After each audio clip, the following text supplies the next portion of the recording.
2021 Youth Climate and Clean Energy Forum. I want to thank you all for being here with us today. I'm Anthea Lavallee. I'm one of your co-hosts. I'm also the Executive Director of the Hubbard Brook Research Foundation.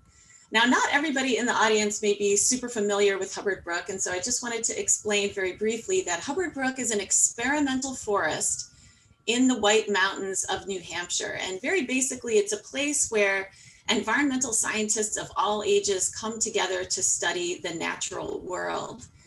And as I was preparing for the event today, I started thinking about it, and it's very much like the event in the sense that Hubbard Brook was founded on the belief that young people have the power to solve environmental problems.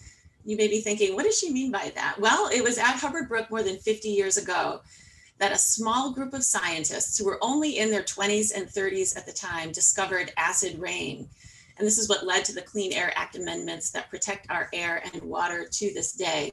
So needless to say, at Hubbard Brook, we believe in providing students with the tools, the techniques, and like today, the platforms for sharing their knowledge, their hopes, and concerns for the future. And that's a pretty big undertaking. It's not something that we could do alone or that we would even want to try to do alone. And that's why I feel incredibly fortunate to have found an absolute dream team of partners. And I'm talking about my co-hosts, and their logos are wrapped all around me: the League of Conservation Voters, the Revers Center for Energy at the Tuck School of Business at Dartmouth, Revision Energy, Sustainable Futures Consulting, and Stonyfield Organic.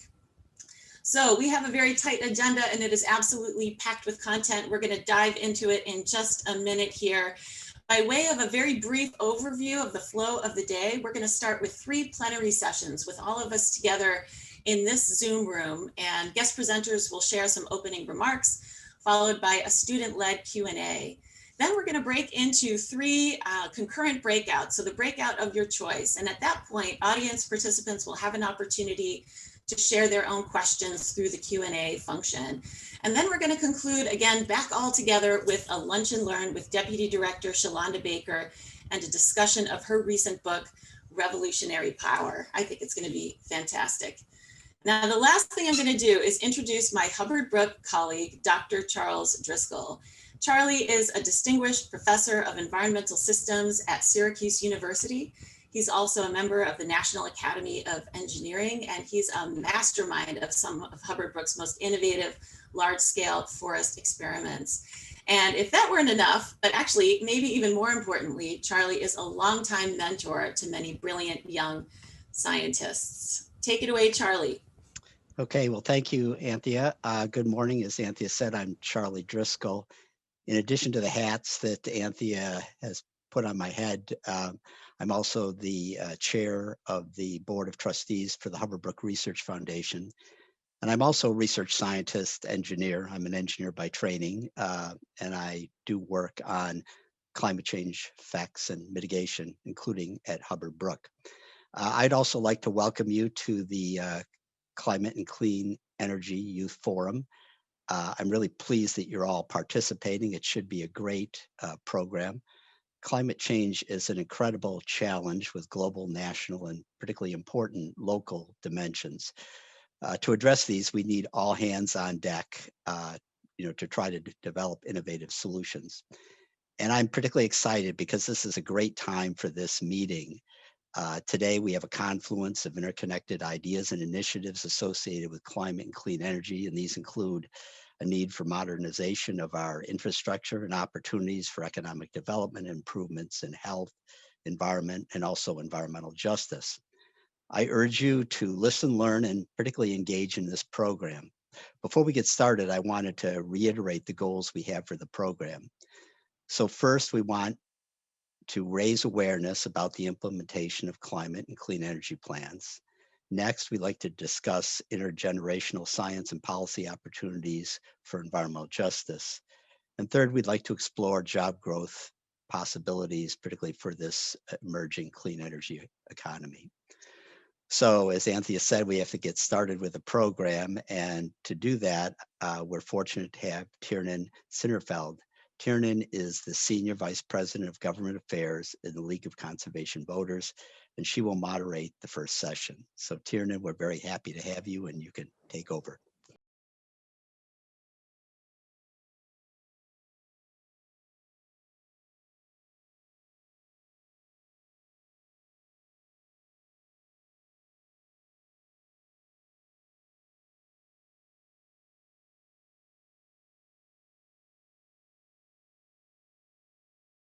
It is so great to be here with all of you bright and early on this Monday morning for the Climate and Clean Energy Forum. As Charlie said, my name is Tiernan Sittenfeld. I'm the Senior Vice President for Government Affairs with the League of Conservation Voters. I'm also a Dartmouth alum, and I am so excited to get to moderate our first session this morning about the Biden administration's clean energy and climate action priorities. They're off to such a great start, and we know that there's so much more to come. And I'm so pleased, and I know we're also honored to be joined by U.S. Department of Energy Deputy Director for Energy Justice, Shalanda Baker, and White House Office of Youth Engagement Associate Director, Hannah Bristol. So we're going to hear some opening remarks from Shalanda and then from Hannah, and then we'll get to our question and answer with some great student questions. So first, I'm really honored to get to introduce Shalanda, who was most recently a professor of law, public policy, and urban affairs at Northeastern University. She was the co-founder and co-director of the Initiative for Energy Justice, which provides technical law and policy support to communities on the front lines of climate change. She played in the 1998 Women's Rugby World Cup and is the author of Revolutionary Power. Shalanda, thank you so much for your leadership and for being here today. Thank you so much, Tiernan. And the fact that I was in the 1998 World Cup rarely makes it into my official bio. So thanks for that shout out. So good morning, all of you in cyberspace. It is such a pleasure to be here. Thank you to the organizers for having me. You have a very exciting agenda ahead. And I know that the youth of this country and the youth of the world are really going to lead in this climate emergency. So as Tiernan said, I am the Deputy Director for Energy Justice at the Department of Energy. It's the first time there's ever been that position. And I think the position really speaks to this moment. We are finally reckoning with the structural racism and inequality that are embedded within our energy system. We know that historically, communities of color have been more likely to be in the shadows of fossil fuel generation. They're also more likely to be the home of hazardous waste. We also know that households in communities of color tend to pay higher for overall energy needs and to meet their energy needs. And that's called energy burden. Energy burden is the overall amount that someone or a household is paying to meet energy needs. And so these are fairly common facts, right? People understand the legacy of environmental racism and environmental injustice in this country. They tend to understand energy burden as something that impacts certain communities, low-income communities and communities of color that are dealing with homes that are simply, letting all of the electricity and energy out because they're more porous and more likely to be structurally unsound. But what people don't often talk about is that this clean energy transition has been leaving those same communities behind. We know through recent research that communities of color are less likely to have access to rooftop solar.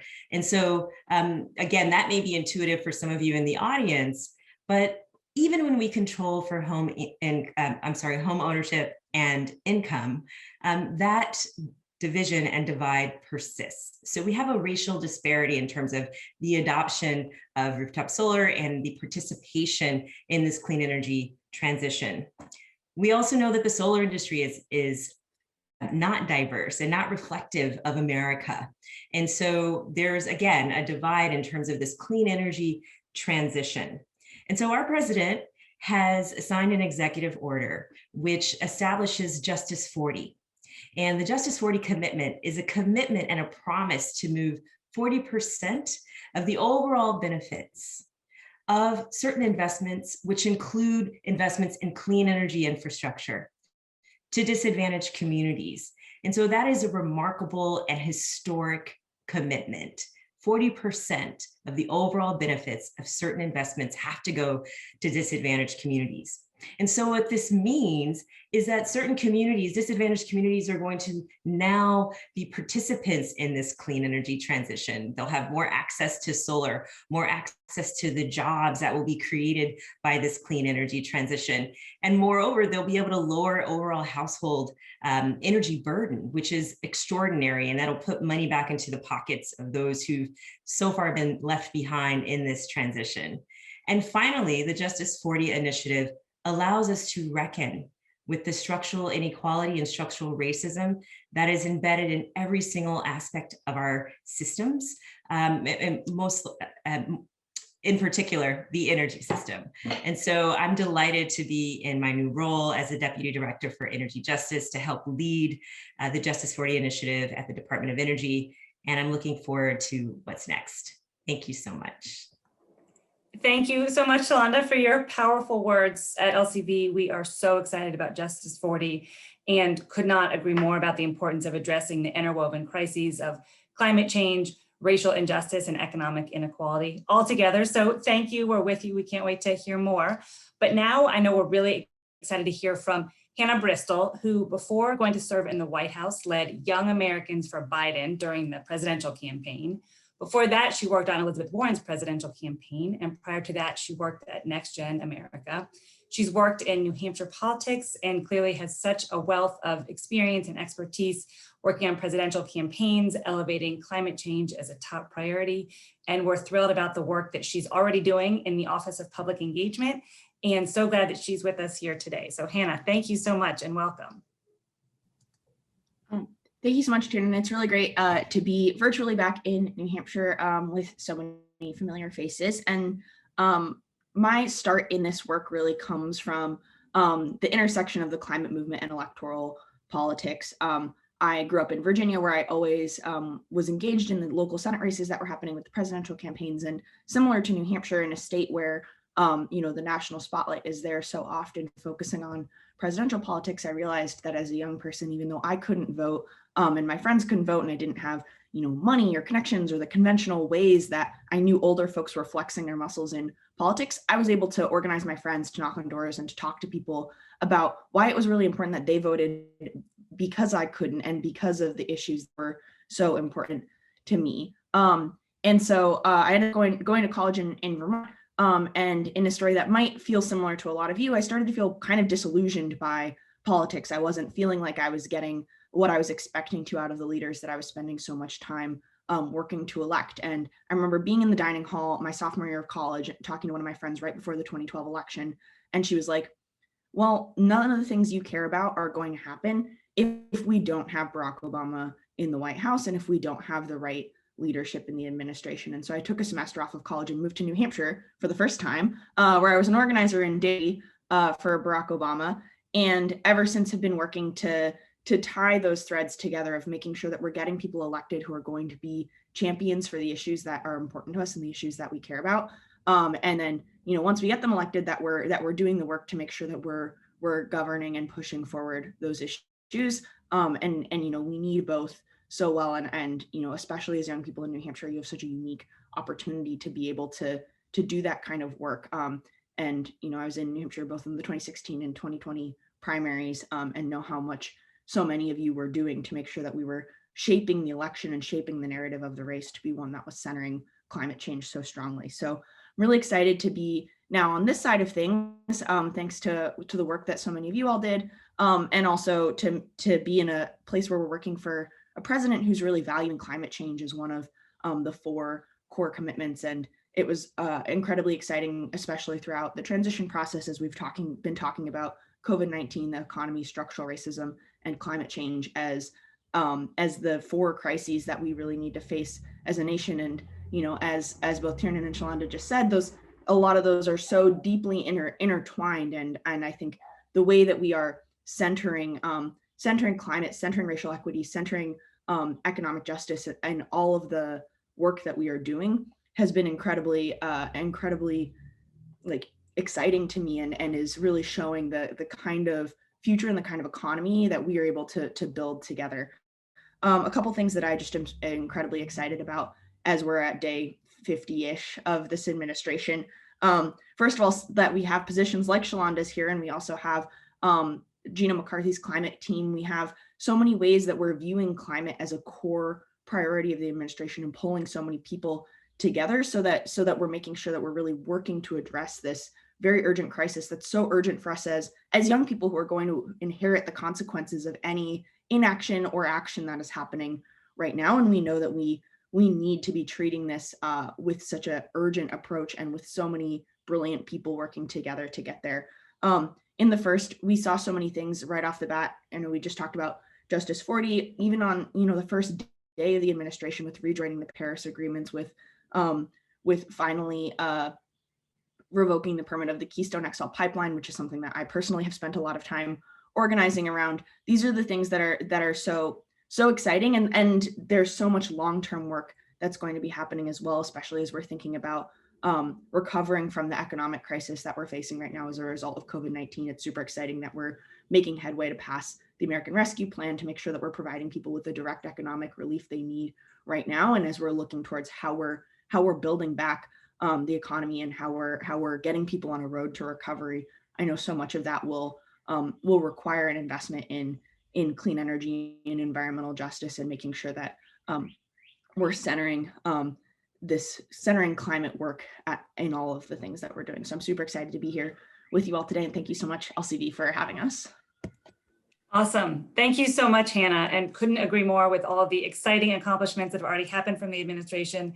As I said, we're even more excited that there's so much more to come. It's great that the American Rescue Plan is going to get enacted in the next few days, knock on wood, but looking good. And then so important that we continue to pivot to broader economic recovery that centers the interwoven crises we've all been talking about: climate change, environmental justice and racial justice, economic inequality, and of course, continuing to recover from the pandemic. So thank you both. Now we're really glad that we have 4 students who are going to each ask a question. So first up is Tyler Edwards from Duke University. Tyler.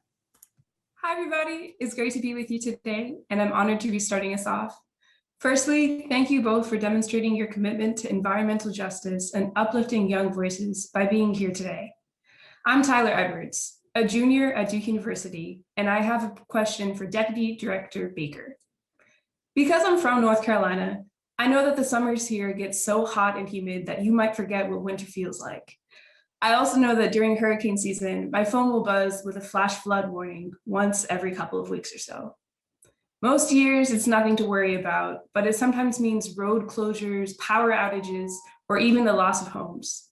Each of these happened in my grandmother's neighborhood following Hurricane Florence in 2018, despite her living less than 7 miles from campus. There, I was heavily protected from these effects due to well-maintained infrastructure supported by Duke's wealth. I'm encouraged by President Biden's recognition of the importance of helping protect the neighborhoods that are disproportionately being affected by extreme weather. And I felt especially hopeful when he announced the Justice 40 initiative, which Deputy Director Baker described in her remarks. My question for you, Deputy Director Baker, is what will your role be in keeping President Biden's promise? How will you ensure that the scale of your assessment accounts for communities like my grandmother's, which may otherwise be overshadowed by the huge, wealthy institutions in their backyards? Thank you. Tyler, I love that question and have so much sort of affinity to it. So first of all, I just want to give a shout out to North Carolina, the birthplace of the environmental justice movement. I mean, Warren County is sort of where it all began, right? With the siting of a hazardous landfill in that community, which, the fight was ultimately lost, but it launched a movement. And so your question resonates with me because I too have deep roots in environmental justice communities. I too experience, the devastating impacts of climate change and have family members who are left behind in this transition. So I take all of that experience into this role. And so to get to the brass tacks, I'm really going to focus on the data collection piece first, right? We need to understand kind of the baseline in terms of where communities are. I mean, we understand, some of the contours, but along all of the metrics around resilience, around energy access, we need to really understand what's going on the ground. And so the Department of Energy is well positioned to do that data collection, assessment, and analysis. And then it's off to the races, right? I mean, once we understand kind of the scope of the problem and the gap between where we are and where Justice 40 promises to get us, we need policy tools and drivers. And so, the Department of Energy is a research, development, and deployment vehicle. So we're already serving low-income communities through our weatherization and assistance program. That program is phenomenal and has really helped to lower energy burden. But we need to sort of broaden our understanding of what is possible. The things that you were talking about, Tyler, relate to resilience. I mean, we can look no further than what happened a few weeks ago in Texas to know that communities of color, low-income communities may be equally impacted, but will have a harder time getting out of the disasters that are inevitable and that will just continue to come, right? They can't bounce back as quickly. They're on the front lines in that way. And so, deeper weatherization, deeper support, deeper resilience in those communities is going to make sure that people can stay in their homes when those hurricanes, floods, et cetera, hit. They can keep their power on, they can keep their medicines cool, they can keep their food from spoiling, because they have a backup power source. So all of those things are on the docket. I think the DOE is well positioned to begin to answer those questions, but we begin with the data assessment and data analysis. And Tyler, you can keep me accountable, hold me accountable, because I'm with you and know that this is such an urgent crisis that we have to resolve. So excellent question. Thank you so much.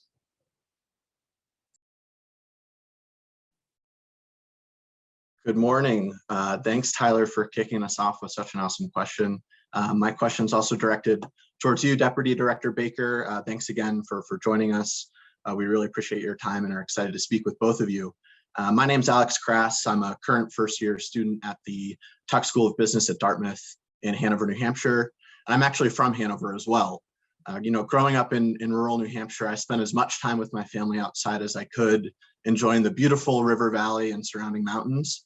This love for nature is what really drove me to pursue an undergraduate degree in environmental studies, and I pursued that more in my professional career prior to Tuck. The last 4 years before school, I worked with large foundations seeking to invest for both a financial return and a positive impact. One client in particular was incredibly thoughtful about both climate change issues and social equity issues. So as a team, we pursued investments that brought the two issues together and didn't just view them as separate. As our work continued, however, we realized that finding for-profit investments focused on environmental justice was quite challenging. It's clear we're moving towards a green economy that's likely going to look different than our historical energy and electricity system. And this transition is well underway and accelerating, thanks in large part to your administration, and offers opportunities to move away from our old model and create a new energy future that rights past wrongs for marginalized communities specifically. However, it's also clear that the private sector in particular has significant influence on this transition, and finding for-profit projects and companies focused specifically on a just transition is very difficult. So my question to you, Deputy Director Baker, is what solutions can the federal government provide to spur private investment forward? And how can the federal government augment what may be a slow-moving private sector so that the green economy is a just economy that lifts up those communities left behind by our prior system? Thank you. Alex, another amazing question. So before I was Deputy Director Baker, I was a professor of law, public policy, and urban affairs. And before that, I was an attorney. So I was a project finance lawyer. And that's where I really cut my teeth on financial structures and models and really began to understand how all these pieces fit together. So you're right to target and highlight the role that the private sector will play in this transition. The private sector will play an extraordinary role. I mean, we can't do this without the private sector. But as you're also sort of intimating, we need the federal government to really provide guardrails and incentives to allow for private capital to move. And, there are lots of folks who malign private capital. We know that the corporate sector hasn't always been a good steward of the environment. It hasn't always been a good steward in communities of color and low-income communities. But it's because we've allowed that to happen, right? We've created an entity that is driven by profit, driven by certain motives. But if we can sort of, move those motives in the right direction through regulation, through policy, and of course, I'm not responsible for this part, but through law and legislation, then I think the private sector can be an excellent partner in this transition. So to put, again, a finer point on my response with respect to where I sit, if today we were going to turn the faucet on and have all of those investments that the president has promised flow, we know that those investments would flow onto an unequal society, right? The business sector is not diverse. The types of entities that are participating in the clean energy transition are not diverse, and they're not incentivized to be diverse. And so my role is really going to be to create opportunities for businesses that are owned, that are started, owned, managed, run by the communities that have been left behind. That's the only way to create wealth. That's the only way to ensure that when those investments flow, they're not flowing disproportionately to those businesses that are already in existence, right? We need a new diverse economy that, as the president likes to say, looks like America. And so with that, we can also have not only the businesses, but jobs that are created in the communities that have been left behind. So in sum, we really need the proper incentives to move private capital in the right way. And our new Secretary of Energy, Jennifer Granholm, has really been excited about the job creation potential in this transition, as well as opportunities to leverage partnerships with the private sector. So I'm excited to do that. I'm bringing my background as a lawyer and project finance expert into this as well. You're welcome.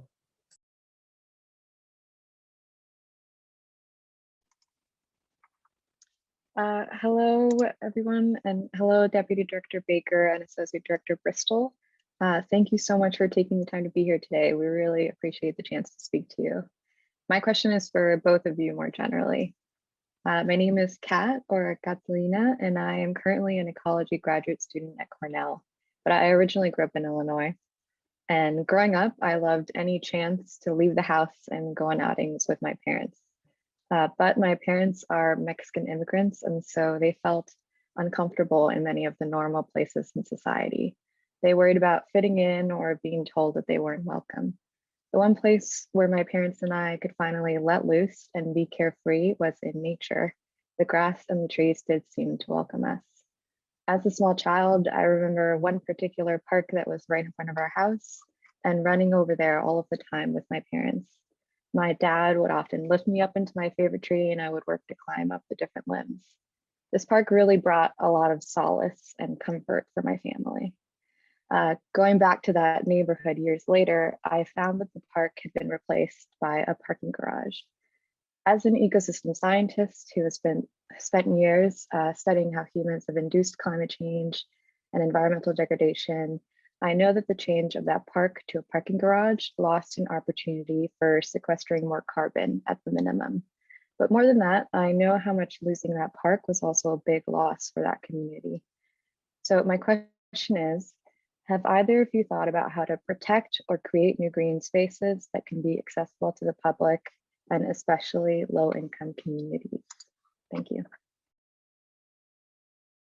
Hannah, I've spoken so much. I'll let you lead on this one, and then I'll follow up.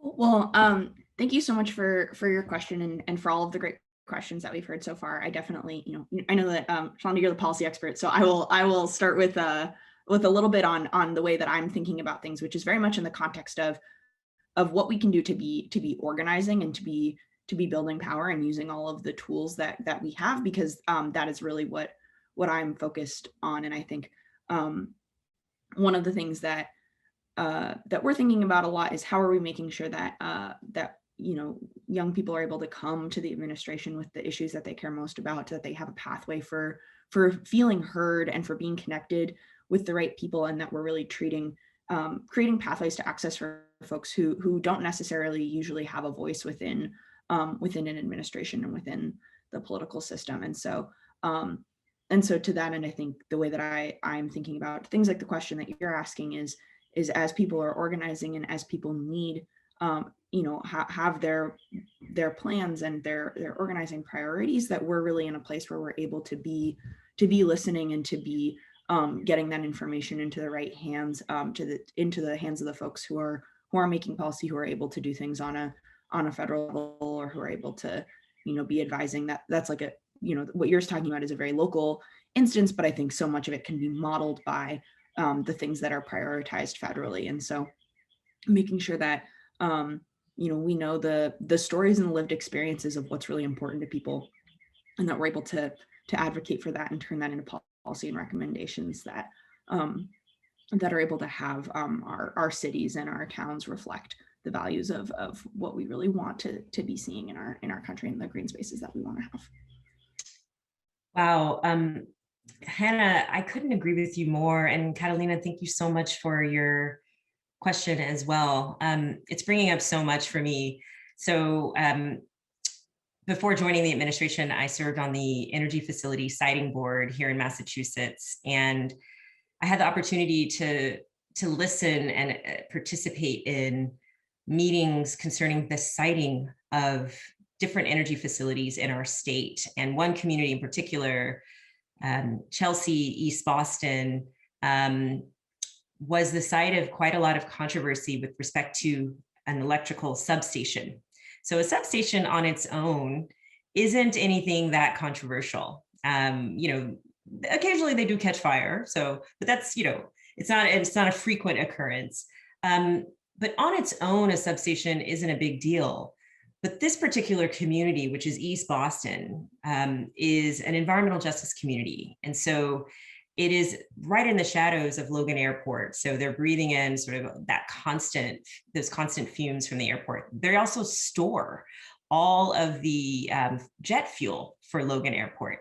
They also store all of the salt for the roads, the salt that goes onto the roads during the winter.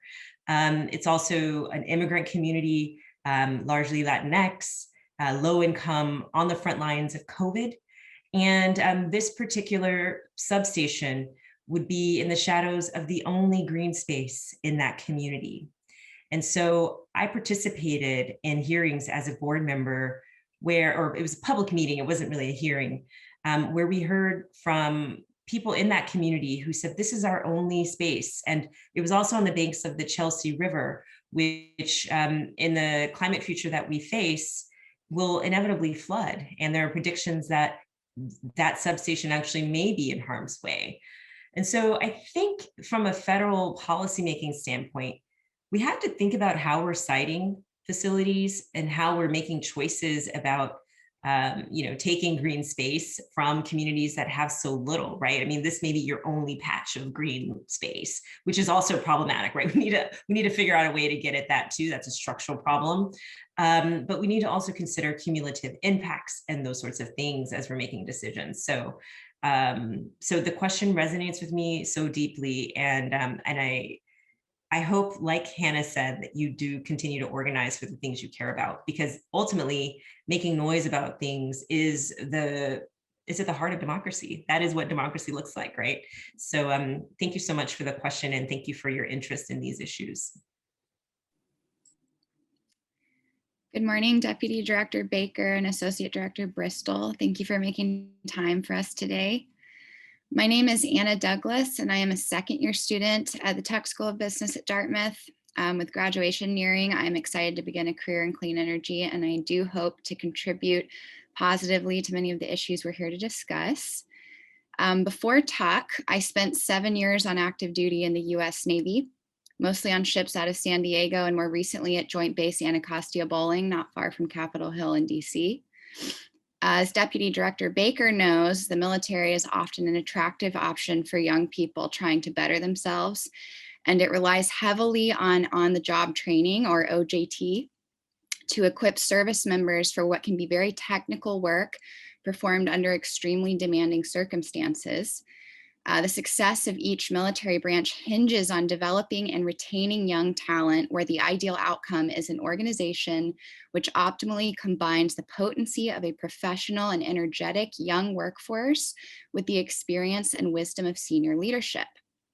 Throughout my time, I was always impressed by the brilliance and persistence of my fellow sailors, and I am sure that Associate Director Bristol has similarly appreciated the vibrancy with which young Americans engage when something's important to them. As the recent events in Texas have shown, and as so many living in California or in other regions prone to natural disasters already know, We cannot afford to not understand our electricity infrastructure, nor can we merely hope that consumer interests will be adequately upheld without proper oversight. For a community, especially an environmental justice community, to make decisions in alignment with its values, it must possess or have access to the necessary expertise, and it must be able to trust that expertise. My question is for you both. Given the push for formalized youth engagement across government, how might an OJT or leadership development program framework help to address the increasing need for infrastructural expertise within communities due to climate change? That's a great question, and I can go first if that's okay.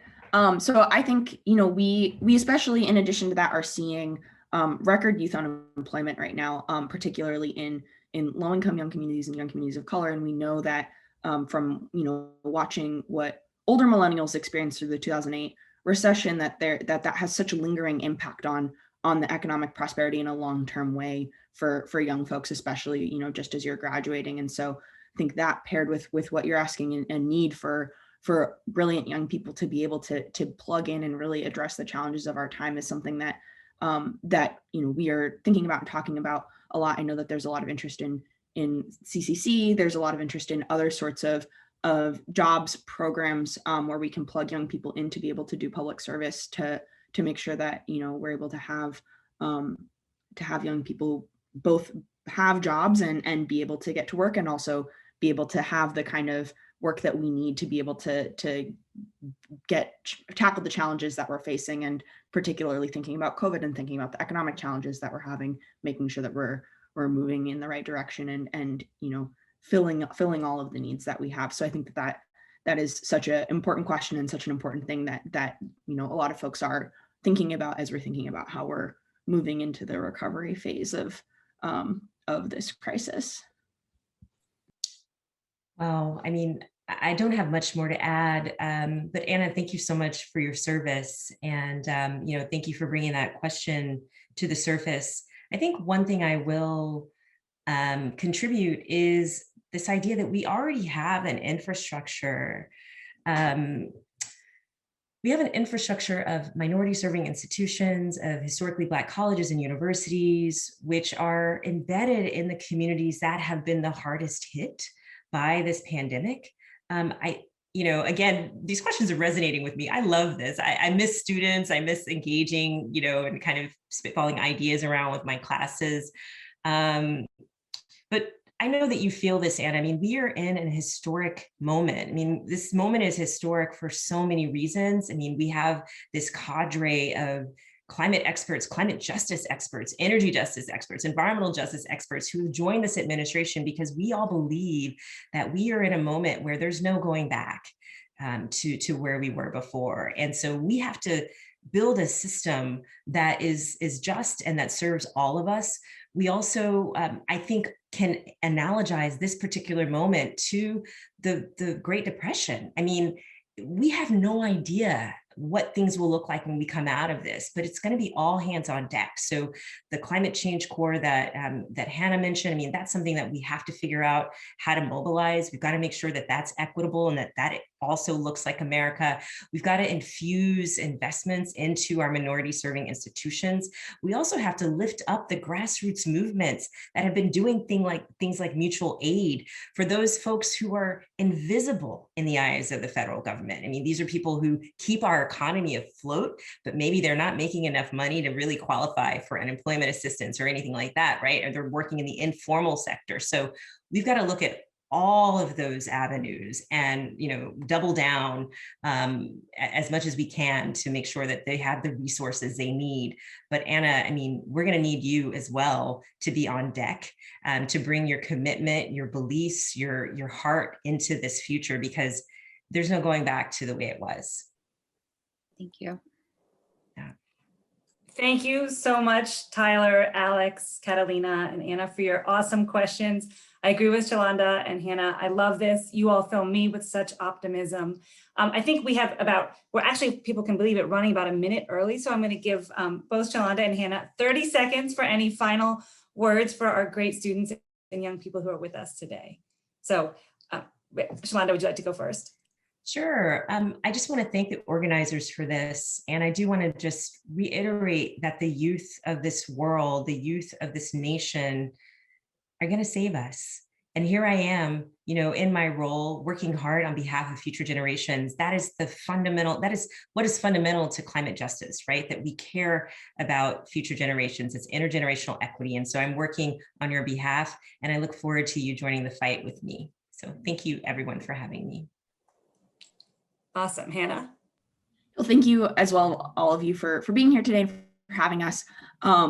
And I just would like to encourage everyone to continue to organize. We are here. A lot of what I am doing is making sure that we're hearing what young people care about, that we're listening to the priorities that you all have.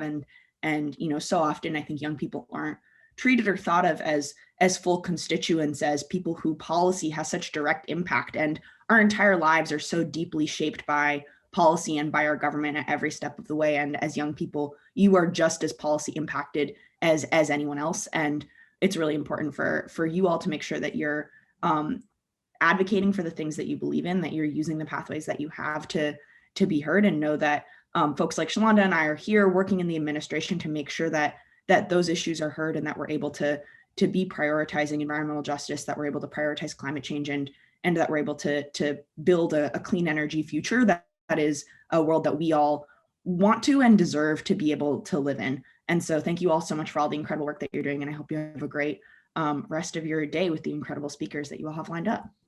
Well, thank you, Shalanda and Hannah, for your inspiring words, for your incredible leadership.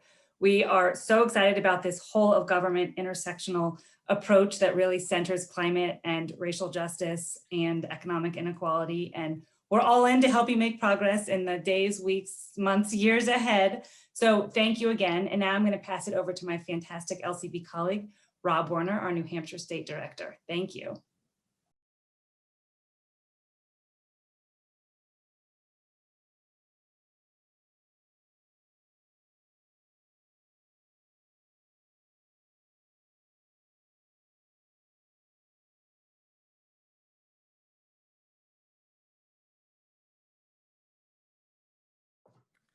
Thanks so much, Tiernan, and what a terrific program we've seen so far this morning.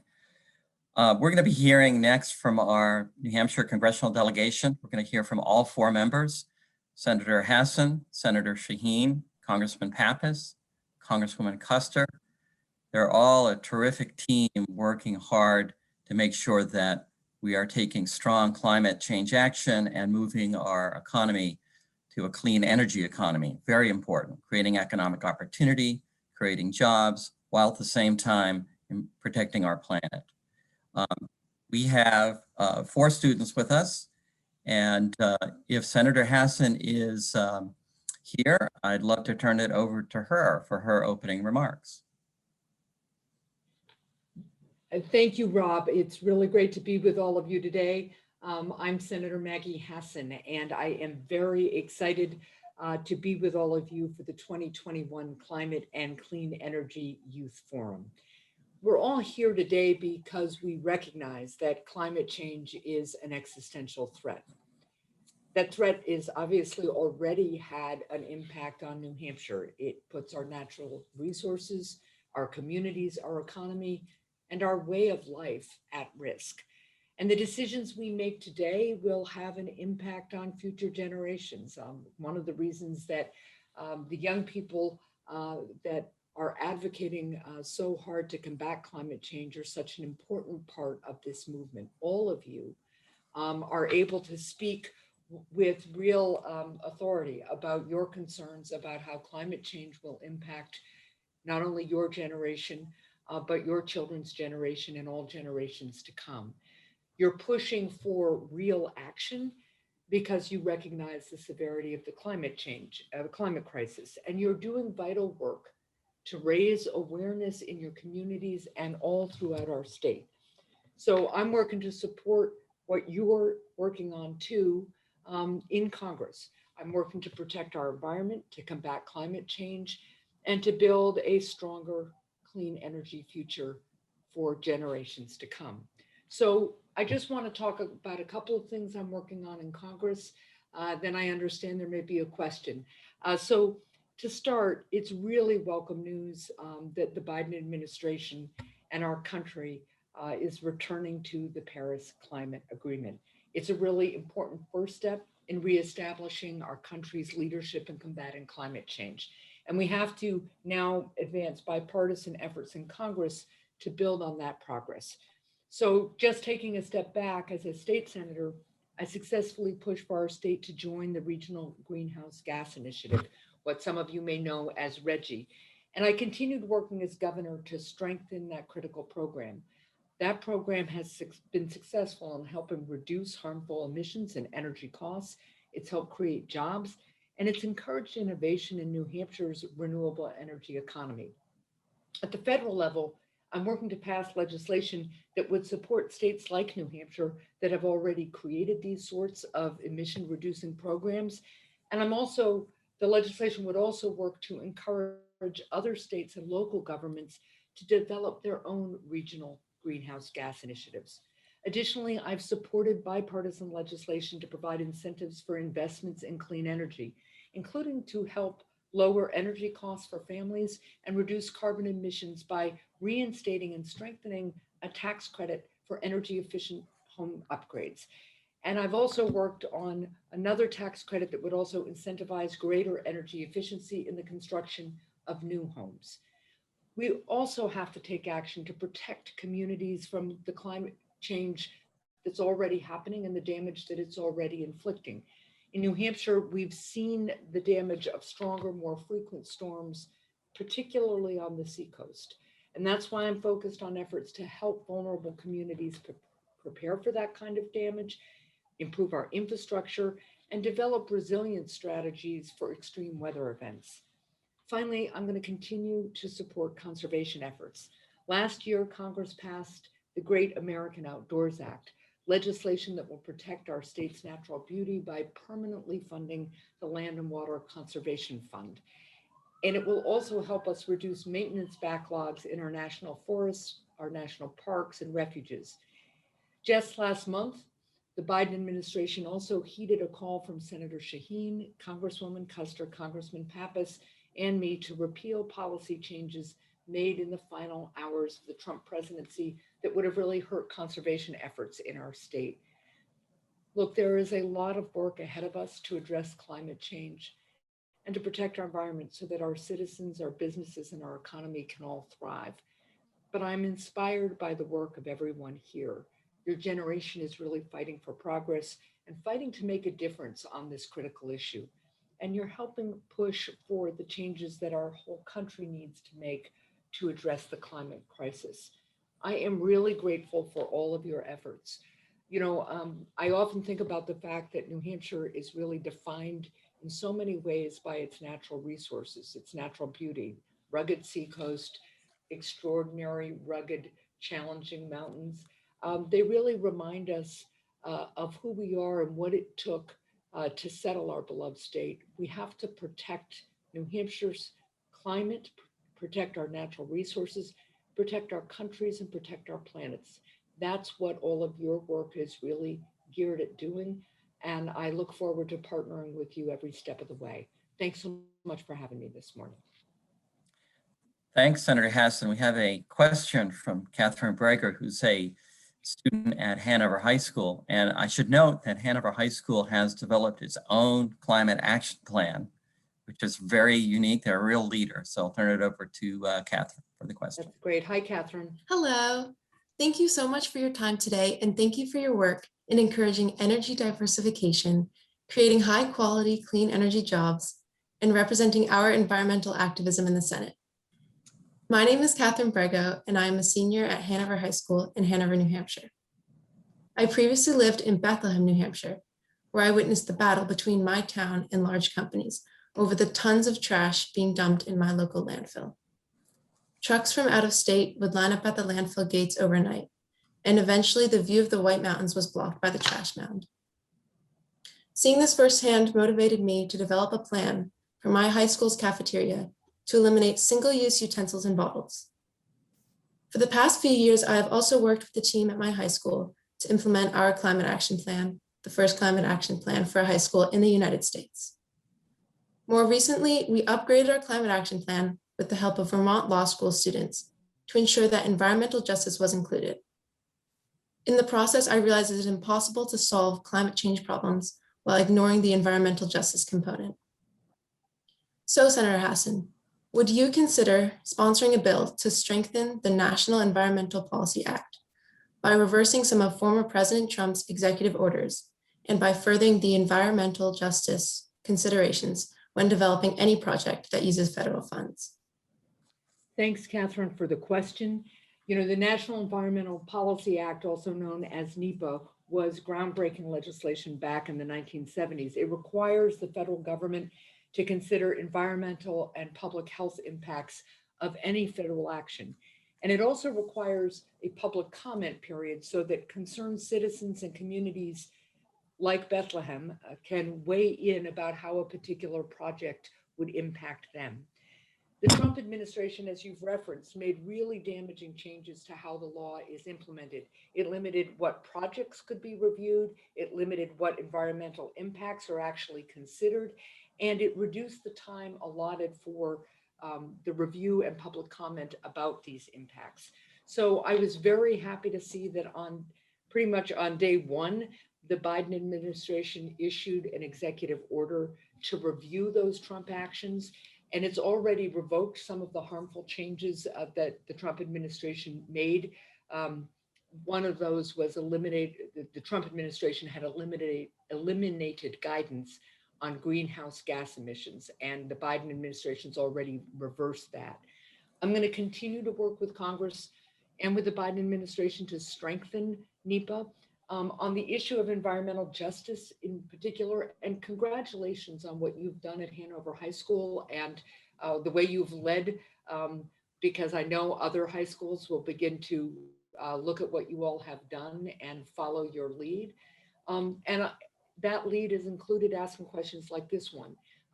NEPA already has considerations of environmental justice built into its requirements. It doesn't mean they can't be stronger. And I think it's really important because we know often that particularly environmentally damaging projects are often located in low-income communities or communities of color.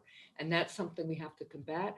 And I'll certainly look at suggestions for provisions that could amend NEPA and strengthen the way we protect those communities.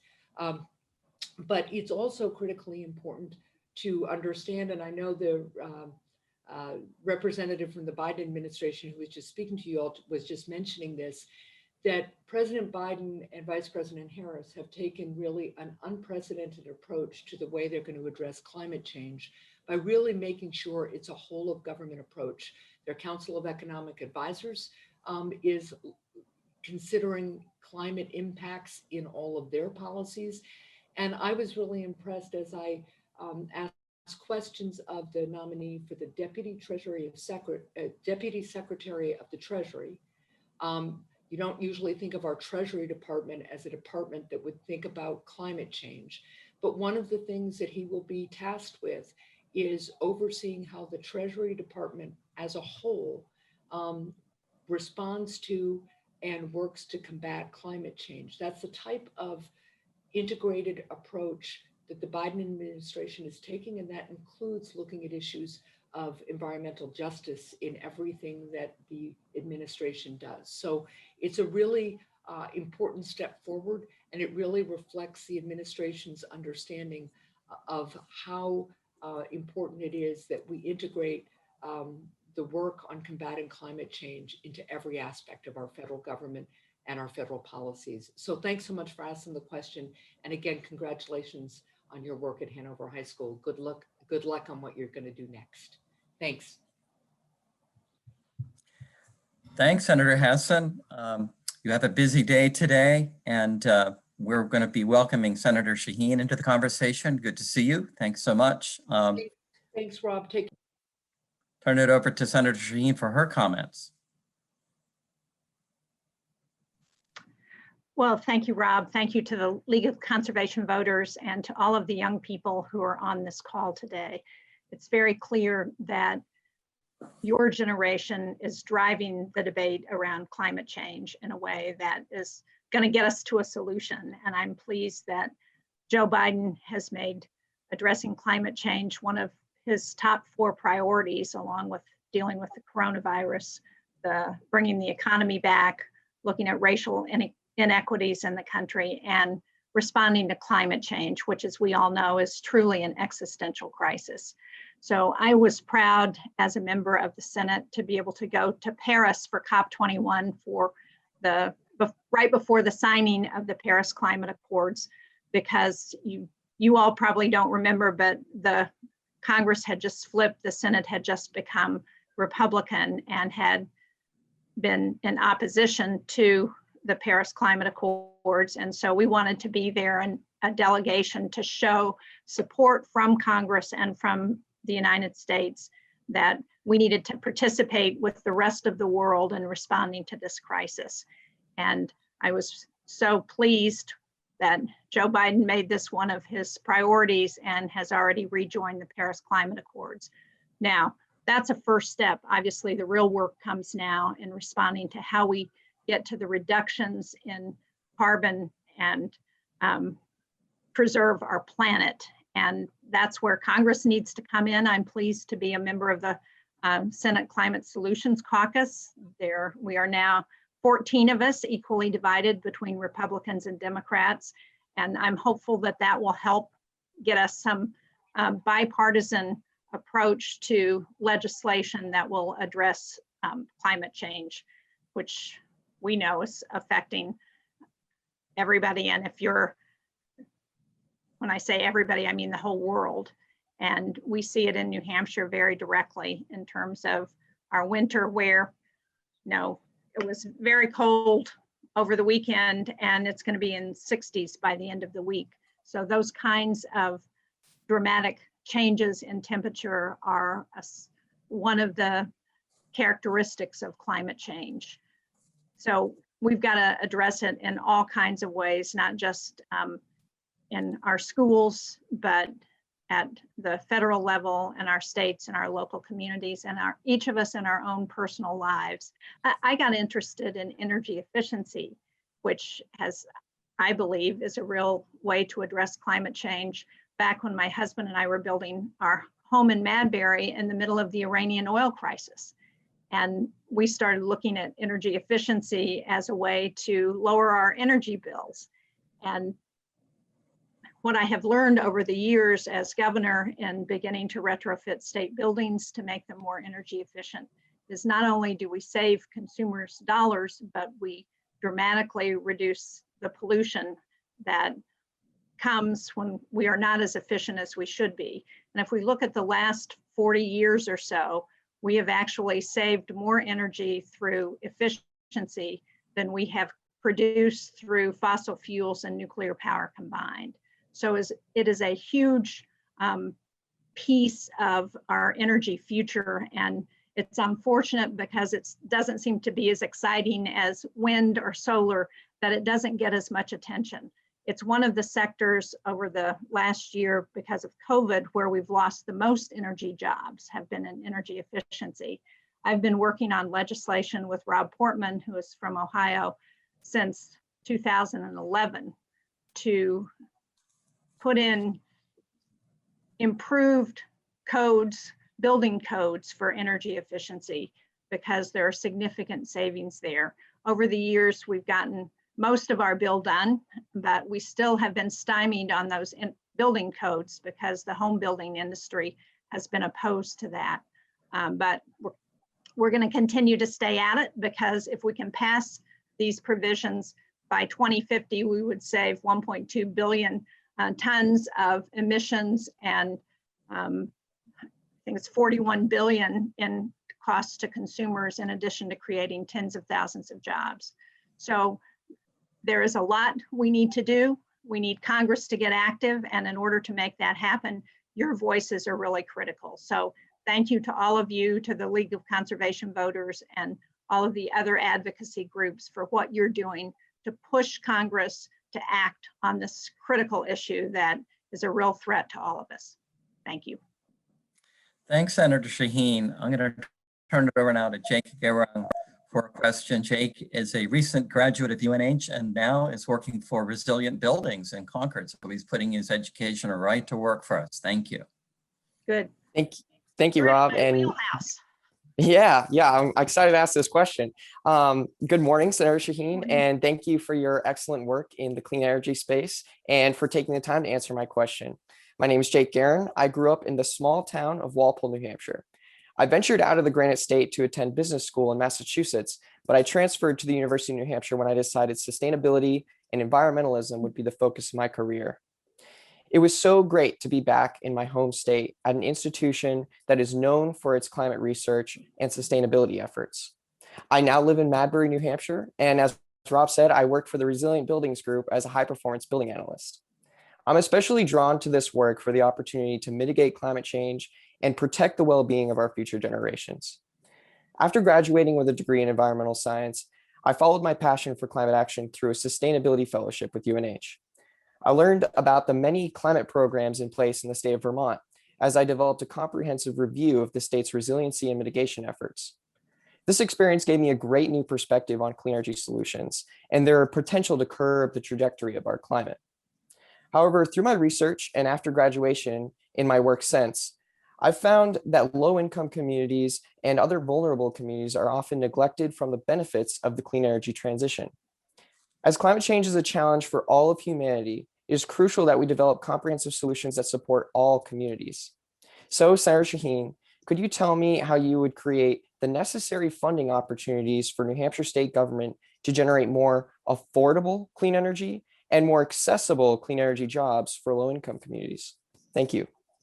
Well, thanks very much for that question. And if you've been following what's going on, excuse me, in Congress in this last week, one of the things you know is that we passed, sadly, on a party line vote, the COVID relief package, the American Rescue Plan, that has some significant benefits to address poverty in this country. And I think it's one of the really important aspects of it. It doesn't go directly to your question, but I think it's very important as we think about how do we bring people out of poverty. There's a child tax credit and some other provisions to help children that would, many analysts say would reduce child poverty by about half in the next year. There are also a number of provisions that would address people working at the poverty line who are sadly, through this COVID crisis, have been frontline workers and have taken the brunt of the COVID crisis. And so there are a number of provisions that would help them address the low income wages and critical situation that they're in a way that's going to be very important. So I think that's number one, that we need to continue to work to address what's happening in low-income communities to try and help lift people out of poverty. One of the things that I've worked on over the years to address energy costs for people in New Hampshire has been the low-income heating assistance program, energy heating assistance program, known as LIHEAP, which has helped people get through winters. And in New Hampshire, as you all are probably aware, New Hampshire has the second highest number of households that heat with number 2 heating oil. So it's a big issue for us, and we need to ensure that if we're going to phase out on fossil fuels, we've got to provide assistance to those households that are dependent right now on that. One of the, again, this is an area where I think efficiency can be very important.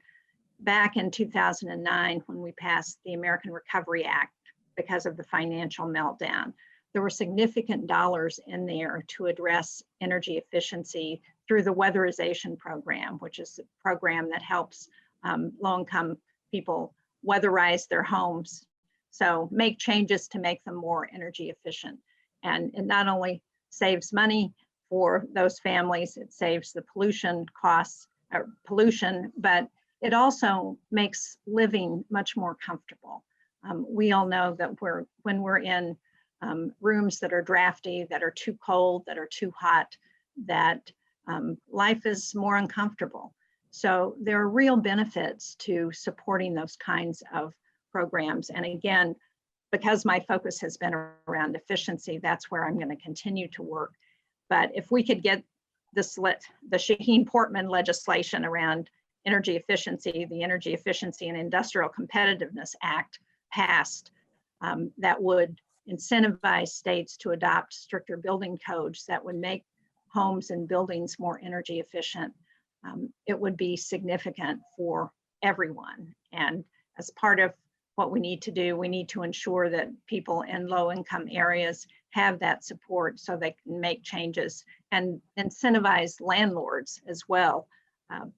That's one of the things that we adopted a couple of years ago to help encourage landlords to make their buildings more energy efficient. So I think we can make progress in this area. I think we're seeing that in the COVID relief package. But again, it's an area where we have to continue to fight because unfortunately, there are vested interests, whether it's the home builders or the fossil fuel lobby, who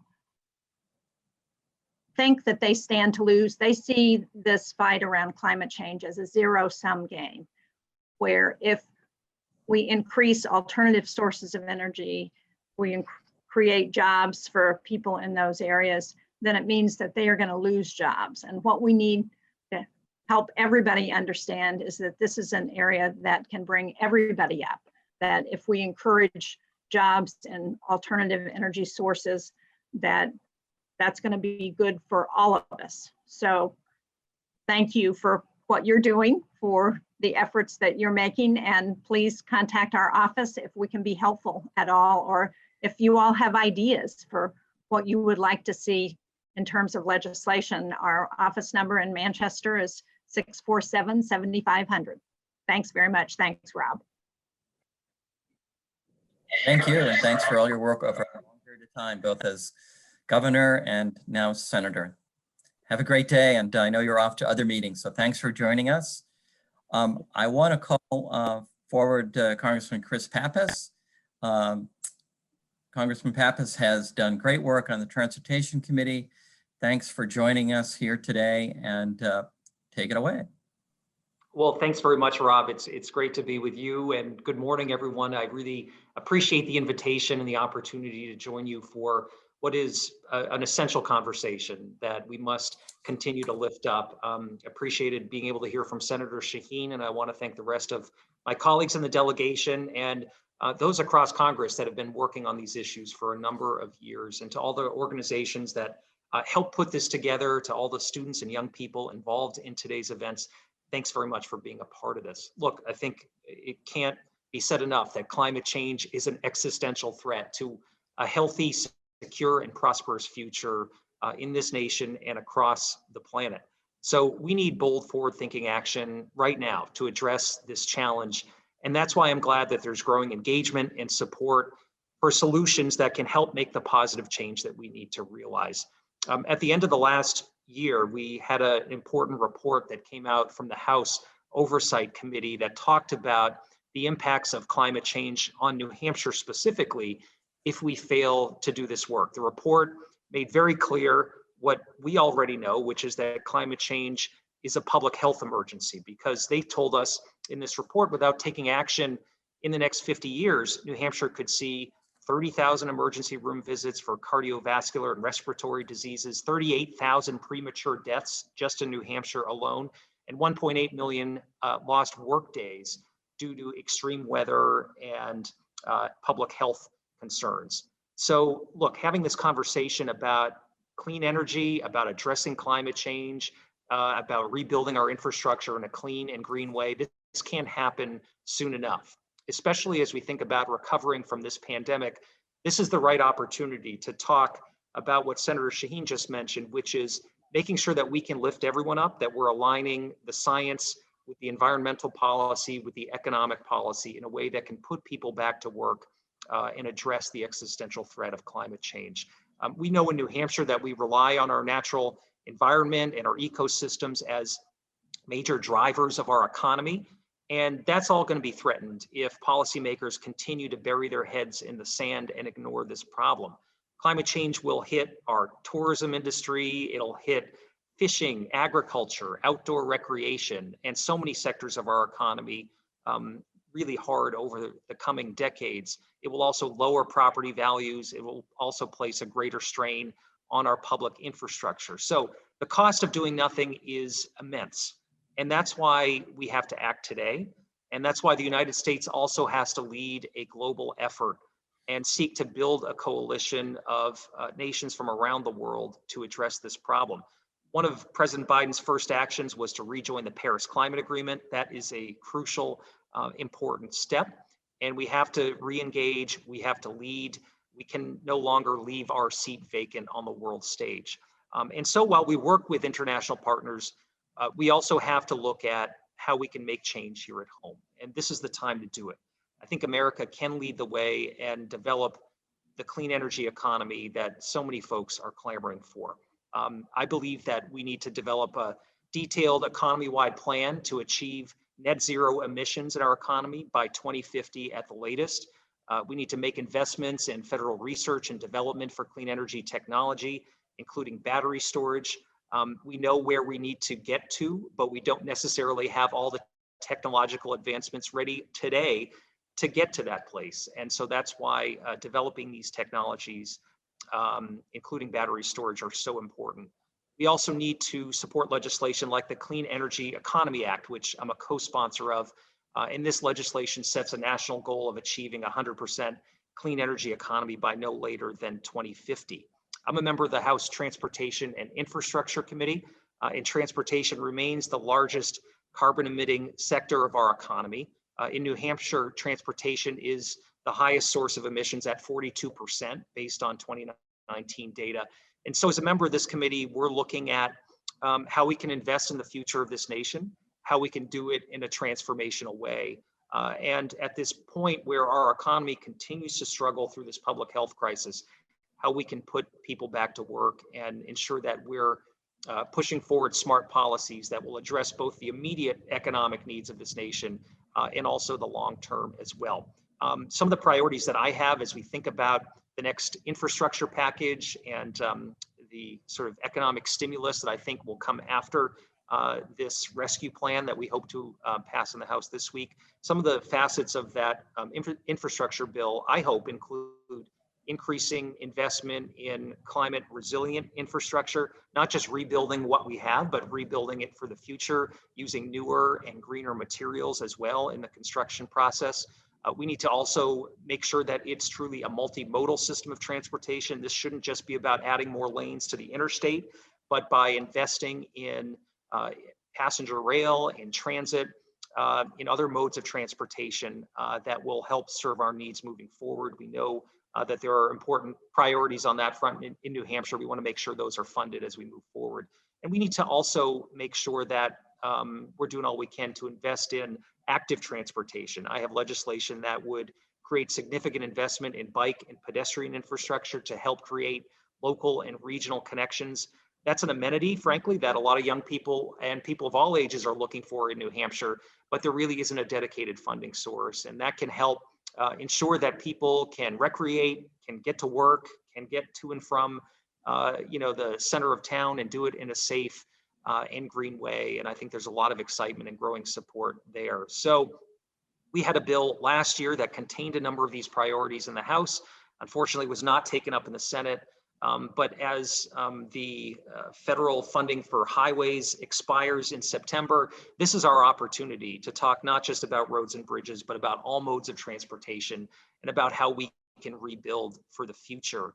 Included in our framework last year, which I think is going to be the foundation of this year's bill, is $70 billion to transform our electric grid to accommodate more renewable energy and to make sure that we have the EV infrastructure to electrify transportation all across the country.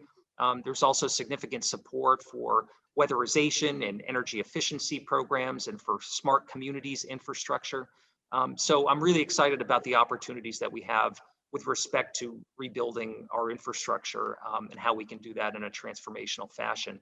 One of the other bills that I've worked on is the Joint Long-Term Storage Act, which is legislation that would establish a partnership between the Department of Defense and the Department of Energy to help us figure out ways to bolster energy storage technology. That, of course, is going to be so important if we are going to be able to electrify transportation and develop more homegrown renewable energy sources. And one of the other issues that I think we need to support as well is more federal funding for R&D, for research and development, to make sure that we are truly unlocking all the possibilities that are out there to help us address climate change. And there's a bill called the Clean Energy Jobs and Innovation Act, which is something that we're going to make a priority as we move forward. So I think this is an important juncture, that is a moment that requires all of us to continue to speak out, to share ideas, and to really support bold policies that can move this country forward. I really thank you for being part of this conversation. We can't get there without your voice. I've been concerned about a number of rollbacks of crucial environmental protections that we've seen over the last several years. This country has really been moving in the wrong direction at the federal level. And I think this is an inflection point where we can become a global leader once again on climate policy, where we can rebuild this country for the future. We can do it in a way that creates jobs, supports our vulnerable communities, and is responsible about the kind of future we can create. So thank you for being a part of that conversation. I really am grateful to continue to hear from you over time. Please don't hesitate to reach out to us with any ideas or thoughts or concerns that you might have as we move forward. And with that, I guess I'll turn it back over to you, Rob. Yes, thanks, Congressman Pappas. We have a question from Caitlin Hatzel. She's a graduate student. She's a graduate student at Antioch University, New England. Good morning, Congressman Pappas. I want to begin by offering thanks for your being the primary sponsor of an important federal bill to, quote, enforce the 26th Amendment, an act which may be cited as the Protect the Youth Vote Act of 2021. My name is Caitlin Hatzel, and I'm a master's student at Antioch studying environmental advocacy. I came to this path a couple years ago when I shared with a mentor, Louisa, how I was still struggling with a general overwhelm at the state of the world and not quite knowing my place in it. Frankly, I was a bit bewildered, disillusioned, and depressed, often wondering how could humankind be so short-sighted, profit-driven, and exploitive, not only of our shared home, but of each other. Louisa thought my cynicism, or what I like to call realism, may partially be remedied by seeking out the company of other like-minded, earth-loving change agents. And suffice it to say, I did. Studying successful social movements, especially the civil rights movement, in depth for the first time was eye-opening. Ultimately, the experience of hands-on study and environmental organizing taught me the importance of finding my people and playing the long game for a much-needed paradigm shift. Therefore, thank you again for addressing how, quote, youth voter suppression undercuts participation in our democracy. Because if we have a chance of working to heal our relationship with our environment, conserve biodiversity, and champion equity, we all need proper representation in our government. And lest we forget, we must actually listen to those younger generations who will bear the greatest burden of man's heavy hand on this world thus far. So I ask you, Representative Pappas, what do we need to do to make sure this bill to protect the Youth Act of 2021 becomes a law? How can we be most effective ensuring that the youth's voice, representation, and engagement are welcomed? Thank you. Well, thanks very much for your question and for your advocacy. It's great to hear from you, and I'm glad that you were engaged and involved. And I think that's step one. You know, it's often said that democracy isn't something we have, it's something we do. And as I look at sort of the arc of our, politics in this country over the last few decades, what's clear is that one election can only change so much. And sometimes the next election undoes things that the first election helped put into place. And so your engagement, not just in a moment in time, not just by showing up to vote, but by becoming engaged on the issues, by speaking out, is so important, especially on issues where we know that young people get it, where they're helping to create the future that we all need to see in this country.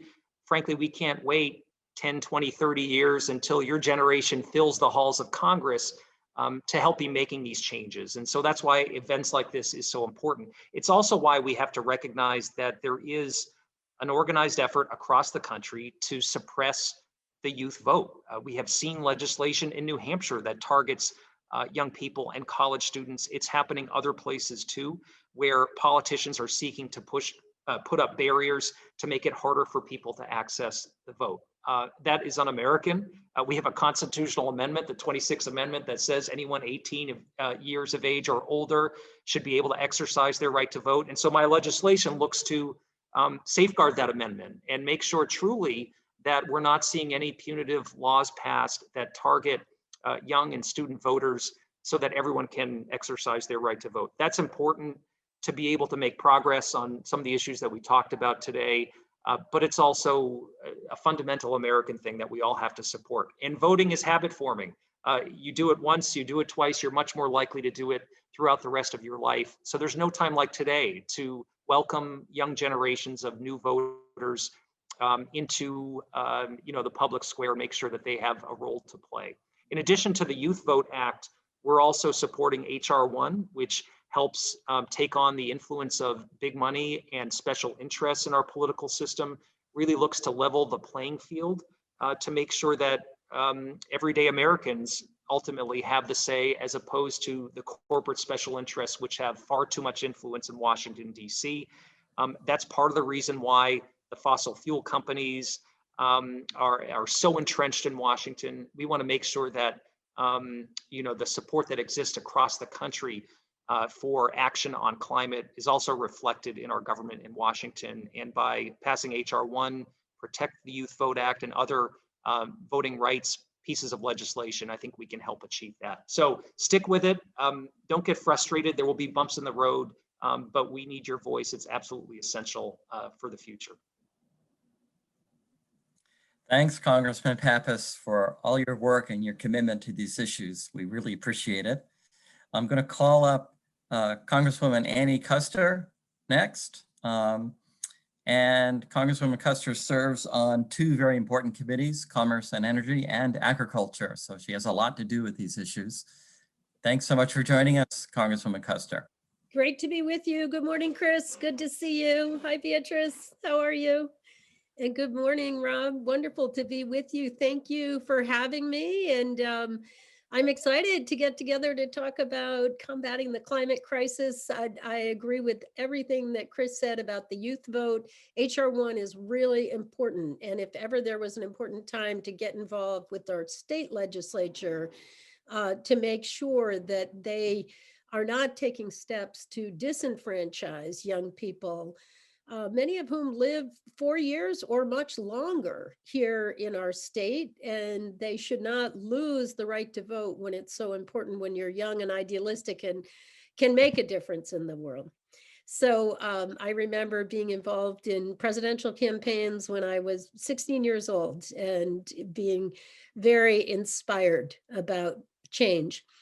So I'm super excited to see young people getting involved, and particularly on the climate issue. We've worked with Beatrice before, and I'm just grateful for all the work that young people are doing to help our generation get the message we need to save the planet. And never was there a time when it was more obvious than the power impact down in Texas during the big storm there. So scientists tell us climate change will have dramatic consequences, and we're seeing that already all across our country and around the world, impacting our economy and the public health and biodiversity and much more. These big dramatic weather events are tied into the changes in our climate, the changes in the temperature in the ocean and the wind patterns. We're already seeing these severe weather events, rising sea levels, and the impact that that has on people's lives. You're hearing many, many, many stories, people who rely on machines for their health and well-being were losing power, and really they said probably over 100 deaths when all is said and done just from that one storm. We've seen the impact of rising sea levels. We've seen the impact of hurricanes and other big events. on our economy, on our environment, and really, honestly, on our way of life. And there's no more time to waste. I feel like we've been saying that for a long time now, but now it's literally at our doorstep. We need to take meaningful action to address the existential and the very real threat of climate change. Now, although this is a serious issue, combating the climate crisis can also provide many opportunities. And I'm always looking for this win-win-win scenario: innovation, economic growth, collaboration, equity, all at the same time as we're saving the climate, saving our country, and saving our globe. So last year, I released my clean energy agenda to give Congress a blueprint to take real action on climate change using innovative but very common sense solutions that will have both immediate and long-lasting results.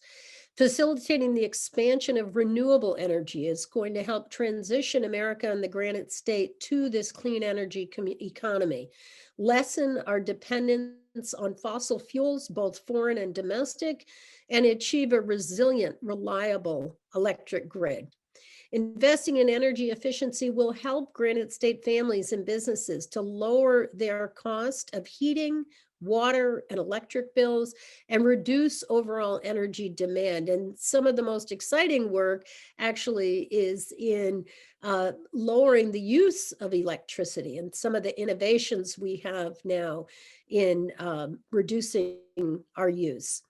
Protecting natural spaces and sensitive ecosystems from the disruption of pipelines, construction, or harmful fossil fuel byproducts will also preserve our environment and the beautiful wildlife and scenery here in New Hampshire for future generations. And I feel a big obligation toward future generations whenever we're making these decisions. Along the way, we'll overhaul transportation. And I'm very excited about my friend Pete Buttigieg, now the Secretary of the Department of Transportation, the impact that our transportation infrastructure decisions can have. And thanks to Chris for serving on that Transportation Infrastructure Committee. He's going to have some exciting work ahead as well. We want to do all this while we create high-paying skilled jobs for Granite Staters. And I'm super excited about the infrastructure projects. Dams and hydro, bridges, the decisions we make about our transportation patterns, and of course, bringing rail. I think that's going to make a huge difference.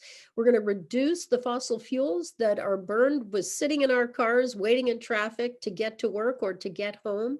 We can make a real difference in New Hampshire with rail, and position the United States as a global leader in addressing the climate crisis. I think that's one of the greatest anguish for me over the last 4 years. It was such an incredible effort during the Obama administration.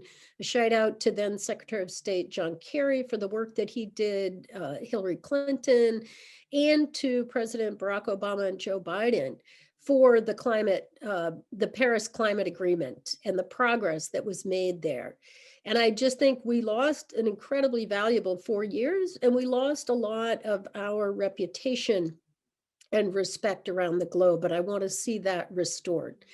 So now is the time to take on this issue. I'm proud and excited to be serving on the House Energy and Commerce Committee and on the Energy Subcommittee, and working every day on this climate agenda.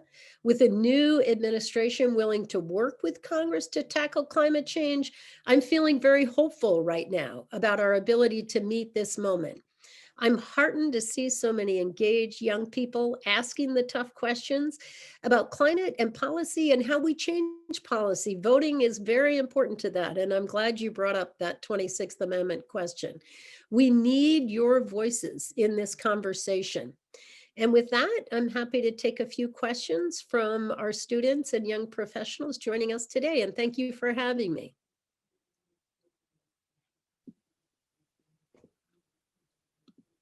Good morning, Congresswoman Custer. Thank you so much for being here to speak with us today and for your work as a true climate champion representing our district since I was 10 years old. Sorry. And thank you also for co-sponsoring the Energy Innovation and Carbon Dividend Act of 2019 and this session for your support of the Smart Climate Ports Act.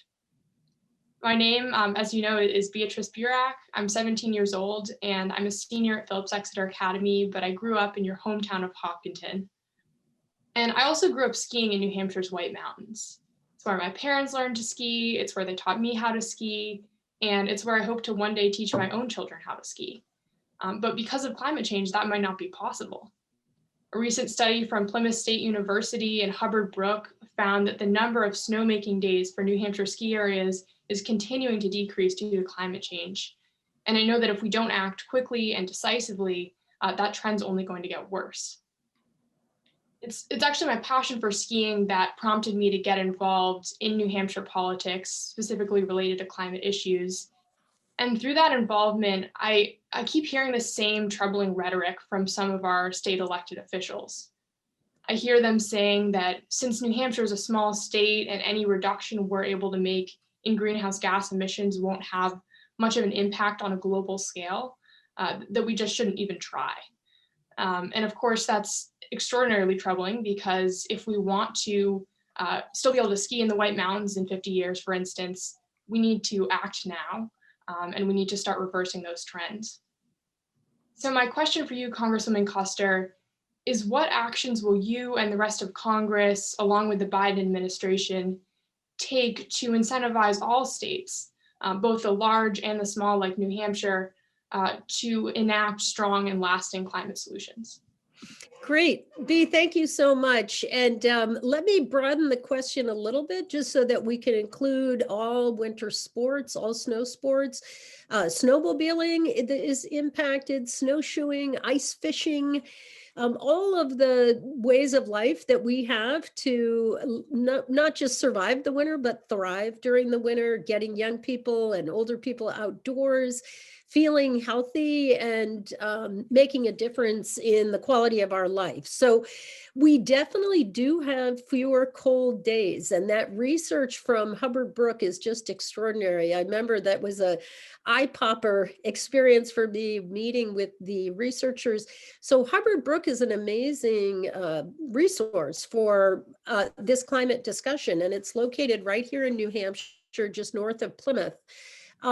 And it was a funny story. A scientist at Hubbard Brook met up with a parent from his childcare, his child's daycare center, who was a snowmaker at Loon Mountain. And they decided to compare 50 years of data of snowmaking days and temperature and weather patterns.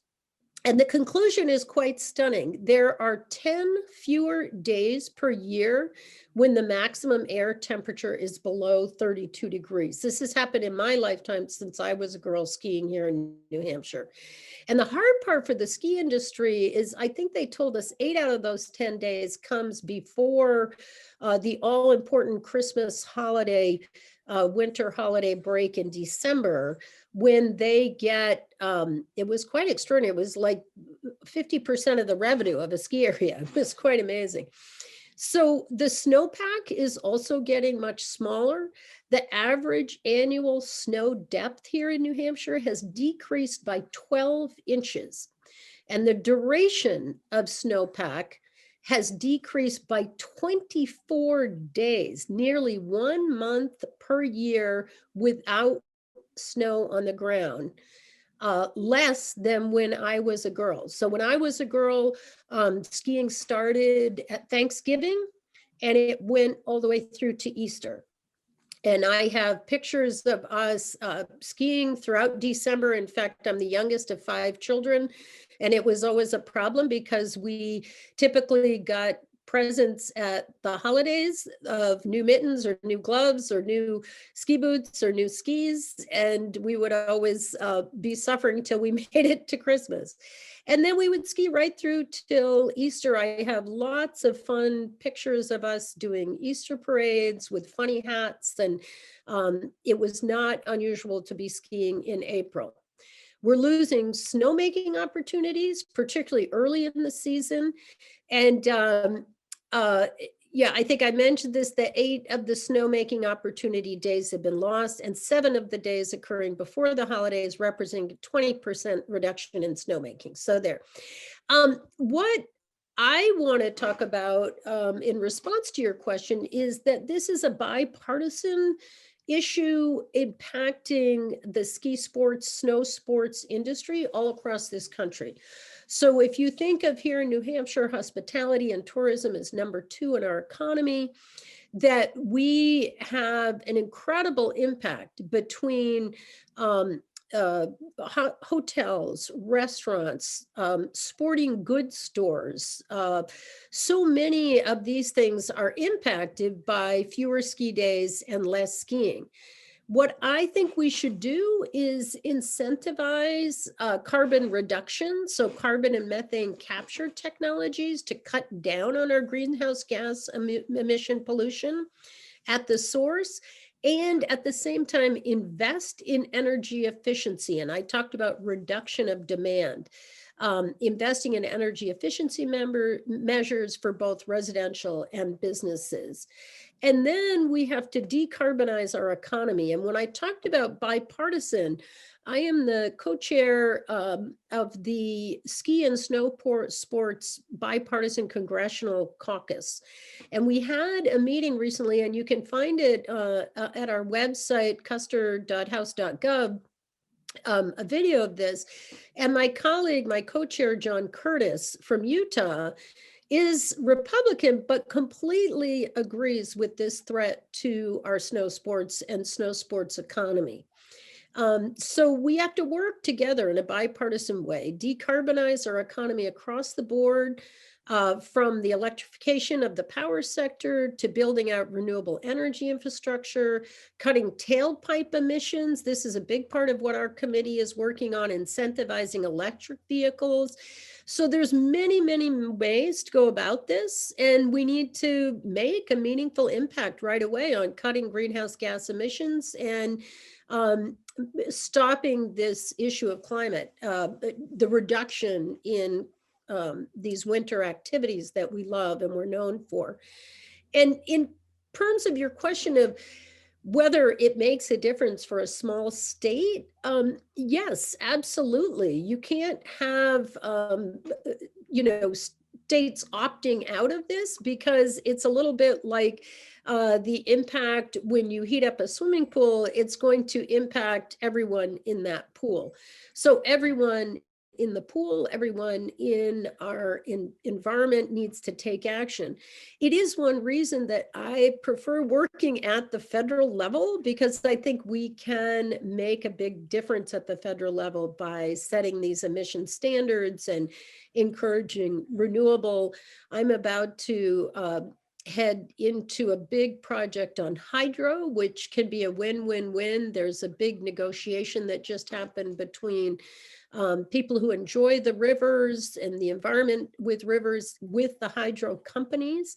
And it has to do with eliminating some dams and then adding energy efficient hydro, clean energy to other dams. And it's going to be a massive project that I'm very excited about, but a real win-win-win for our economy, for our environment, and for saving the planet. So lots to unpack, if you will, in that issue, but I really appreciate you bringing it up, Bea, and I want everyone to continue to enjoy winter sports and enjoy the quality of our life and the opportunities that we have for recreation around the year. Thanks so much, Congresswoman Custer, and thanks to our entire New Hampshire Congressional Delegation. They are true climate change champions, moving us to a clean energy economy. We're very lucky to have such a committed delegation in our state. Thanks so much, and have a great day. Great to be with you all. Thank you. Take good care and stay safe. Bye-bye. Bye. I'm going to turn it over now to a new plenary, Climate Futures for Transportation and Offshore Wind. Brianna Fiorello, who is the Senior Program Director at Clean Energy NH, will be the moderator. So take it away, Brianna.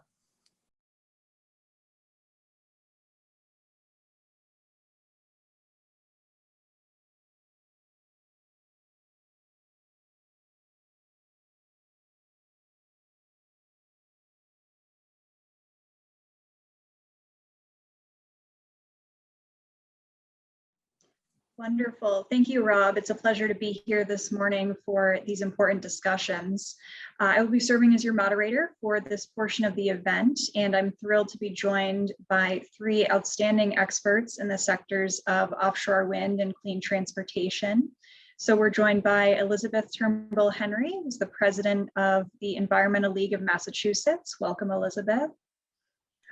Also, Allie Gold Roberts, who is the Director for State Policy with Ceres. It's great to see you, Allie.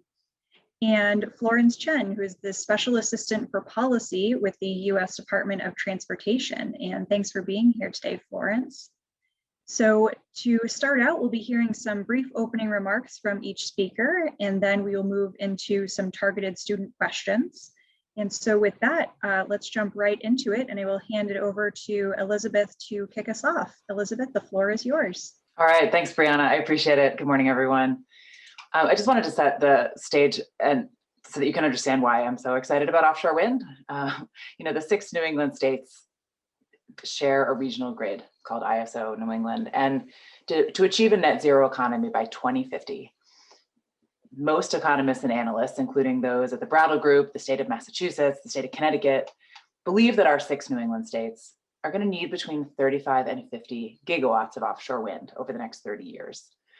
That gets us to the point where half of our grid will be powered by offshore wind. So that means like 1 in every 2 electrons, you know, to power your toaster, cell phone, electric car, heat pump, will come from wind off of our shores.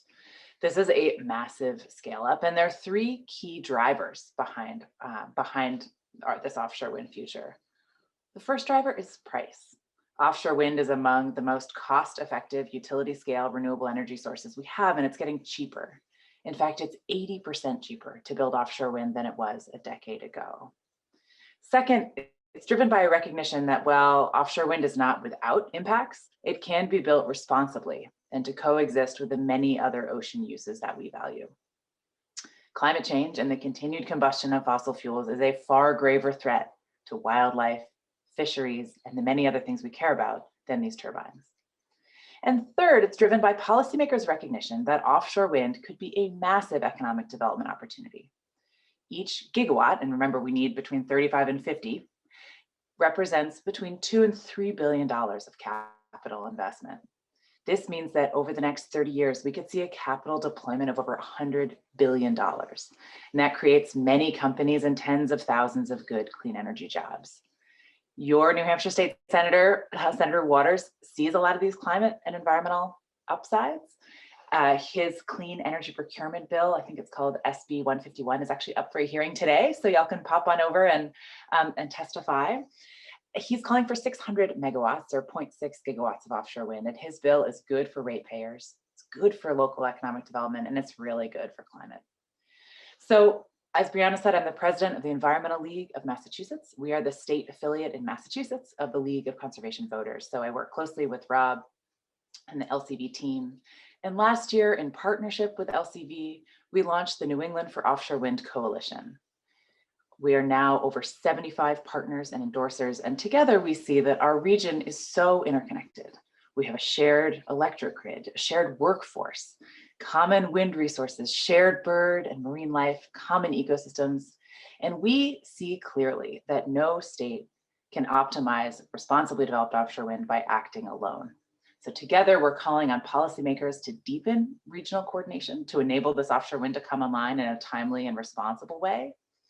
And we're calling on policymakers to accelerate procurement commitments and create some shared regional vision and targets for this resource. So I'm going to drop the link to New England for Offshore Wind in the chat, and I look forward to questions. Thanks for having me.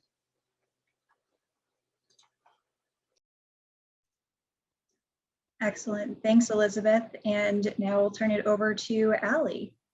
Thanks so much, Brianna. It is great to be with you. I wish we were all in person. I know this is always a really fun event every year, so thank you so much for having me. For those of you who don't know Ceres, we are a national sustainability advocacy organization working with companies and investors to build a more sustainable global economy. And I'm thrilled to talk a bit about transportation, but just want to quickly endorse everything Elizabeth said. And Ceres is thrilled to be a part of the Offshore Wind Coalition. And if we want to electrify transportation, we need clean electrons to plug into. So I'm thrilled to follow Elizabeth, and we need one and the other. So I'm thrilled to talk a little bit about transportation emissions. Many of you may know that transportation is now the greatest contributor of greenhouse gas emissions in the United States. And the coronavirus pandemic has also really showed us that climate change and public health are inextricably linked. Pollution from cars and trucks are a major contributor to climate change. And transportation is also responsible for particulate matter, which unfortunately disproportionately higher in BIPOC and low-income communities.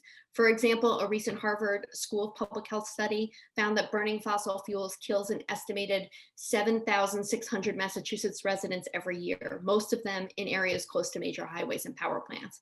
And this is why Ceres is deeply committed to working with companies and investors to move towards zero-emission vehicles, invest in public transit, and building more walkable and bikeable communities.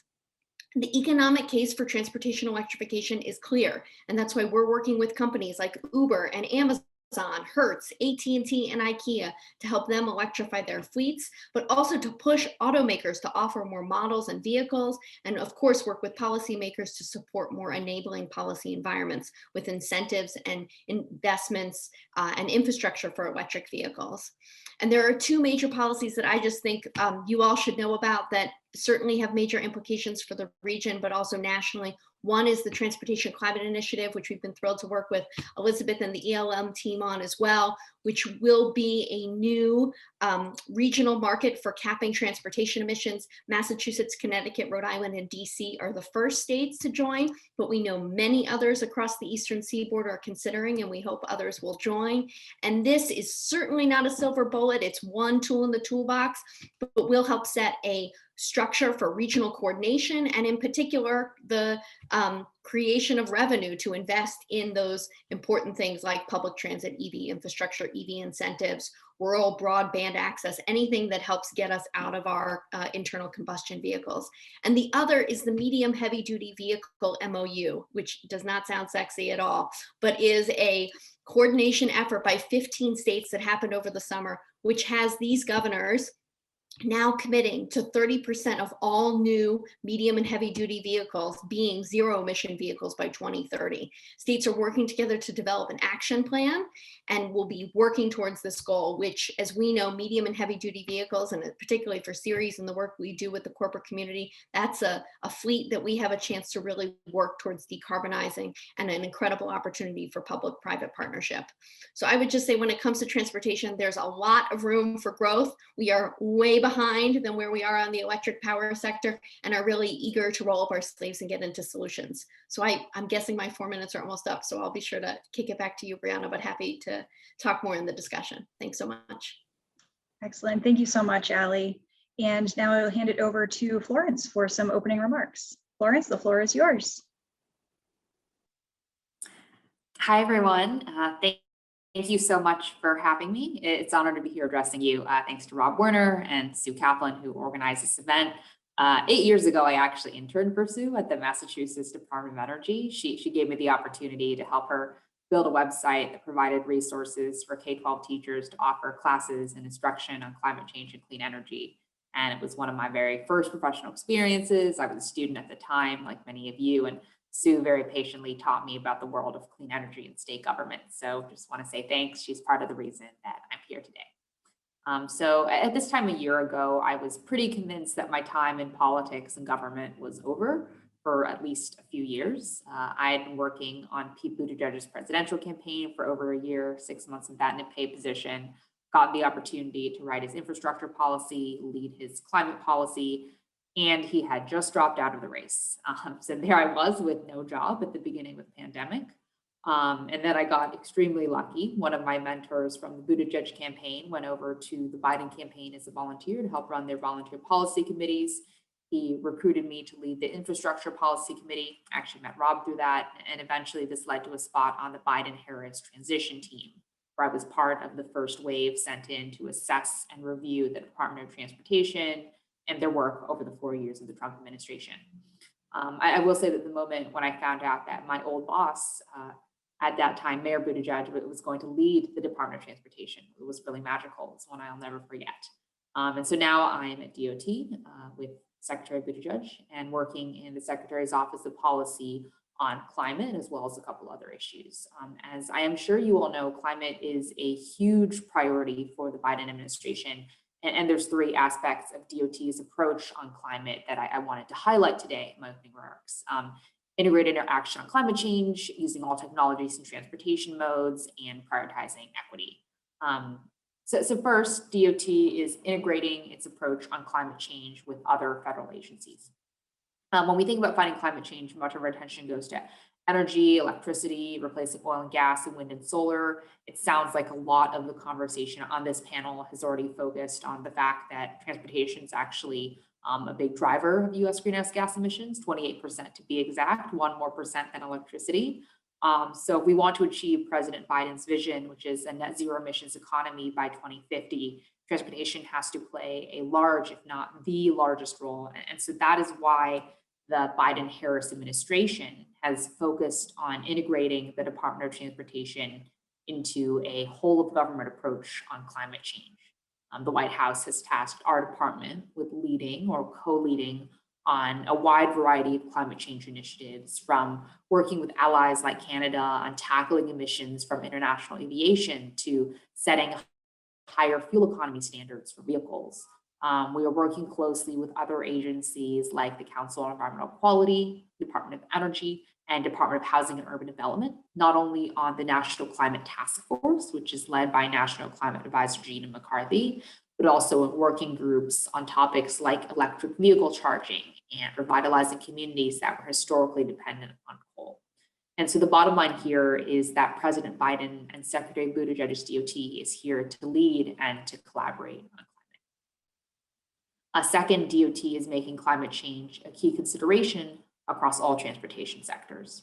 When we think of clean transportation, we often naturally think of electric vehicles first. And of course, electric vehicles are critical, and the Biden-Harris administration has pledged to support the build out of a nationwide EV charging network and promote adoption of electric buses and create good jobs in the process. But decarbonizing transportation will also require shifting towards lower emissions form of transportation, like transit, walking, biking, that provide us with an opportunity to rethink our land use patterns. It will rely on using systems like rail, one of the most energy efficiency modes of transportation, to carry both people and goods over longer distances. It will mean finding new fuels to power clean aviation and shipping. And that's why climate at DOT is not just the responsibility of a particular office or a particular group, but a top priority for everyone, from the pipeline inspectors to the research office. The third piece is that climate and equity have to go hand in hand. Whether it's storms in Texas, wildfires in California, floods in the Midwest, or hurricanes in the Southeast, the evidence is clear time and time again that low-income neighborhoods and communities of color have a much more difficult time responding, recovering when it comes to these natural disasters linked to climate change. Furthermore, we have a legacy in this country, as the Secretary says time and time again, of building highways through neighborhoods with large Black and brown populations. And the effect of these projects is to drive up pollution, to cut off these neighborhoods from opportunity. We also have a legacy of creating transit systems that don't really serve these communities well, make them take hours on buses to get to work. And this all needs to change. And that's why the Biden-Harris administration has set an ambitious goal called Justice 40, or allocating 40% of infrastructure spending benefits to historically disadvantaged communities. And make no mistake, if you know anything about how our transportation system is currently funded, this is going to be a challenge to get right. And it will need to encompass everything from our project permitting process to our grant programs to how we train our workforce and create jobs. After all, if we get it right, we have to remember that the shift to a clean transportation system is going to create millions of jobs. It's going to create new industries. We want to ensure that the wealth and the benefits from these opportunities go to all communities. So in closing, President Biden and Secretary Buttigieg are really determined to meet the climate crisis through an integrated whole of government approach that transforms all transportation modes and creates opportunity for all communities. But we can't do it alone. We need your talent and your ideas and energy. And frankly, we need you to hold us accountable. So please keep pushing us and guiding us to do more and work faster and meet the moment. Thanks, and I look forward to your questions. Wonderful. Thank you so much, Florence.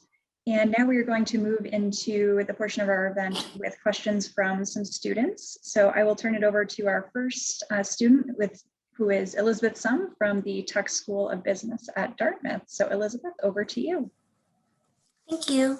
Thank you, panelists, for being here with us today. I speak on behalf of everyone here how impactful the calls to action shared with us today have been.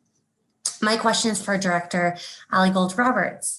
My name is Elizabeth Sum, a second-year master's student at the Tuck School of Business at Dartmouth. I grew up in the sunny state of California in the San Francisco Bay Area and worked prior to graduate school at California's utility PG&E. Back then, I was a business major and never really had exposure to the energy industry, let alone energy technology. So I'll never forget the first time I was taken on a field visit and saw up close and personal the wind farm on the rolling hills of Diablo County, just admiring how the circling white fans I'd see driving by in the distance were engineering feats of work.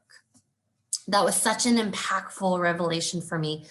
Just as equally impactful was realizing that the United States has only one offshore wind energy farm. It stuck with me because growing up next to the Pacific Ocean, running along the pier every day during lunch hour, was literally just a sea of untapped potential of over 2,000 gigawatts.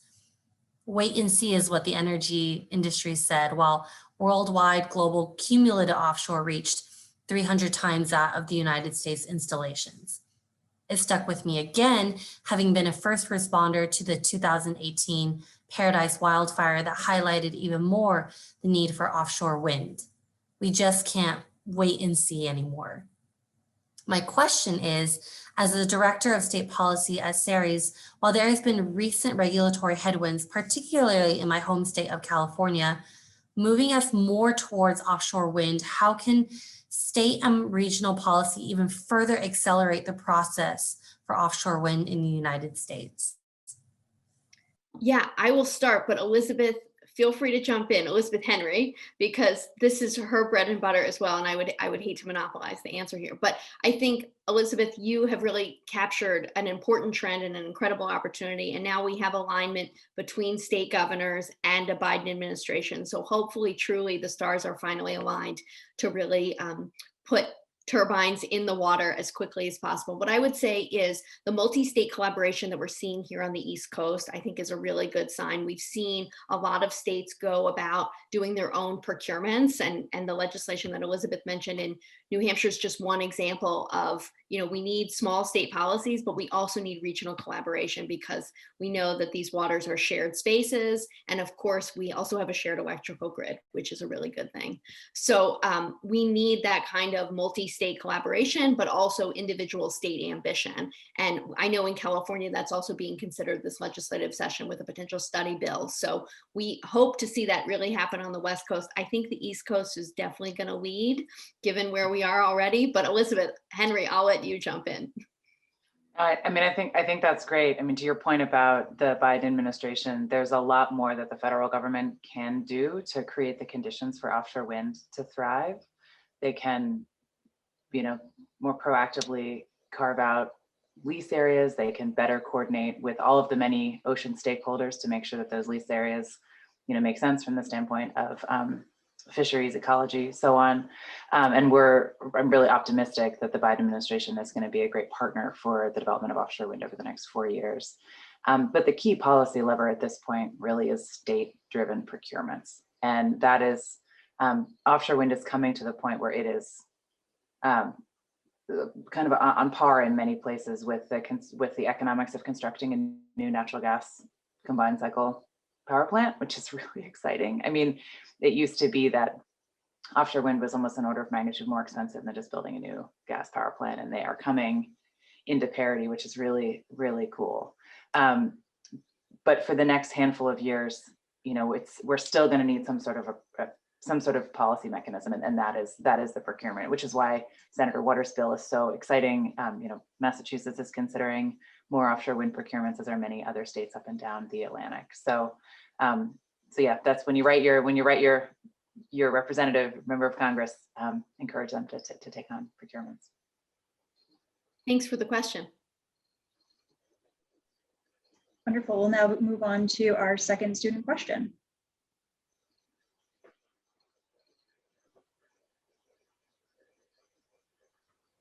Thank you all for sharing your valuable time with us. We are all thrilled to have you here. Special Assistant Florence Chen, my question is for you. My name is Qasim Mehdi. I'm a PhD student and I study environmental policy at Syracuse University. I'm from Pakistan. Little known fact about my country is that it has the largest concentration of glaciers outside the polar ice caps. I have walked and slept on these ice giants and have a deep desire to preserve their raw beauty for the future generations. Due to global warming, these glaciers are melting fast. If these glaciers disappear, then millions of people living downstream will face acute drought conditions. The US is the second largest carbon emitter in the world. The US emits 23 times more carbon than what Pakistan's economy emits. Major environmental policies can drastically reduce emissions and in turn impact the health of these glaciers. To prevent the disappearance of these glaciers, all countries must do their part. Obama and Trump administrations have tried to reduce carbon emissions through clean power plan and affordable clean energy. But both of these endeavors were scrapped by the US Supreme Court. My question is, what sort of carbon policy is Biden administration proposing? And does it take into account the possible increase in energy demand due to electrification of the US transportation fleet? I hope the efforts made by the current administration can cut a substantial amount of US emissions and in the process help preserve the Himalayan glaciers. Thank you for your time. Thank you so much for that question. And I first want to say that I share your belief and I share your conviction that these types of natural treasures need to be preserved, that we need to keep Asia safe from a catastrophic glacier melting event. And I say that because I actually, when I was in college, wrote a research paper on this. I studied Earth and planetary sciences. I took classes on glaciology. And so this is something that's really near and dear to my heart. I think you touched on a couple important points here, and I want to take them bit by bit. So the first is the US's role on the international stage. So first, the US needs to lead on climate change, no question. And the US needs to lead not only because, yes, we are around, I think it's 15% or so of the world's emissions, but also because there is that other 85%. And even if we were to go to net zero emissions by 2050, if other nations were not to follow suit, we wouldn't be doing anything. The problem would still exist. And I think that most of us in the Biden administration were really disappointed to see the Trump administration abdicate on the role of global leadership, leave Paris. And that's something that I think, as you know, we rectified immediately. In terms of policies to reduce carbon emissions, I think the first internationally is we want to be working with allies and partners, right? We're working on a really ambitious, nationally determined contribution that we hope sets an example and leads the way for other countries. We are working on, tough international emissions issues, whether that's aviation, whether that's shipping, how we promote new technologies in order to reduce emissions from these sectors, which people don't think about as much as they think about EVs and electricity. And so this international partnership and leadership is something that we take very seriously, and also thinking about how can we work with other developed countries to fund climate technologies in less developed countries. That's another big priority. So that's a couple pieces on the international stage. On the domestic front, I agree with you completely. If we don't get transportation right, this is not going to work. And I really think there that it's an all of the above approach, right? It's investing in electric vehicles, it's investing in transit, it's investing in rail, it's investing in innovation in domestic aviation. It's all of these together. And I think that the opportunity here, for example, is in surface transportation reauthorization. As some of you probably know, surface transportation reauthorization needs to happen this year, 2021. We need to come up with new authority to keep funding our surface transportation programs. And so that is a huge opportunity to make sure that climate considerations are integrated. Now, I think the issue, which probably doesn't surprise a lot of people, is that that can be scary. A lot of folks, when they hear climate, they hear, okay, you're going to punish me for building roads. Rural areas are going to get the short end of the stick. And this is Democrats playing politics with transportation money. And what I hope that the American people can help us to emphasize is that, no, this is about all of our future. This is about creating a sustainable transportation system that will allow all generations to live on this planet. And so I think that, this is such a huge priority for the Biden administration. We want to put the money behind this, but the politics isn't always easy. And we need the help of folks, especially in, states like New Hampshire, to help persuade the voters and persuade senators and congressmen across the country that, climate has to be the top priority, that we can't wait.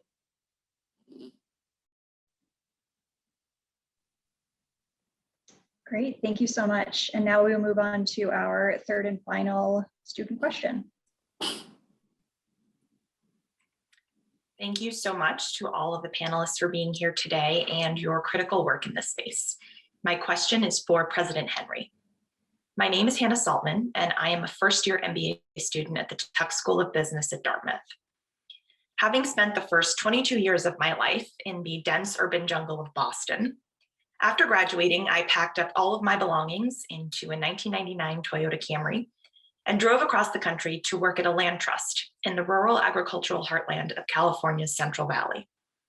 Over the next year, I put an additional 35,000 miles on the car, driving to local parks to teach low-income children about what it felt like to physically spend time outdoors. When I wasn't in the outdoor classroom, I worked with farmers and ranchers to explore how their business could be preserved in the face of rapid urban sprawl in the area. The data on rural America echoes what I saw across the faces of the children, families, and workers that I met that year.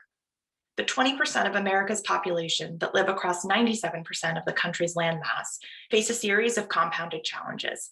In comparison with urban areas, rural communities face a higher poverty and child poverty rate, unemployment, and greater economic disadvantages for communities of color. Not only would the people that I met in California not possess the means to purchase an electric vehicle today, but their car is their ticket to getting anything that they need for their family or their business.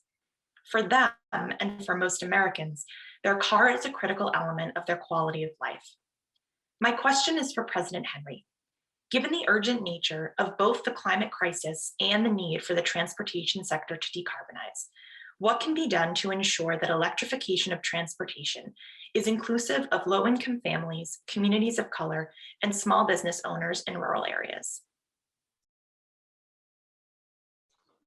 Thanks for the question, Hannah. And Allie, let's tag team this because you and I are like sisters in decarbonization for transportation advocacy here in Massachusetts. I can talk a little bit about what ELM is doing because transportation alongside offshore wind is one of our top 5 priorities for the next 2 years.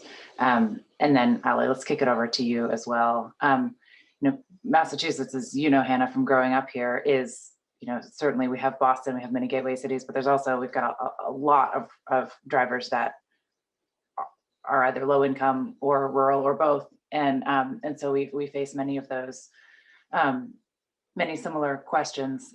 We pushed hard for the Transportation and Climate Initiative, which is this regional market for transportation emissions, puts a small fee on the carbon embodied in fuel, and then those dollars are set aside and reinvested in low carbon mobility strategies like rural transit authorities, buses, rural bus services, like electric vehicles, like the electrification of the commuter rail and the T for those that are served by those systems.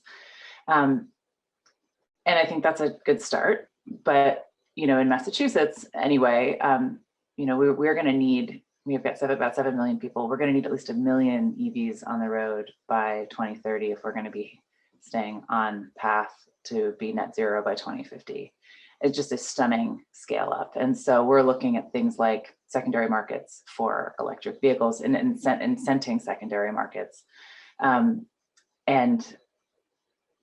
we're also looking at tackling the, electrification of those big fleets, by the corporate fleets or or municipal fleets to try to tackle some of those, some of those big networks.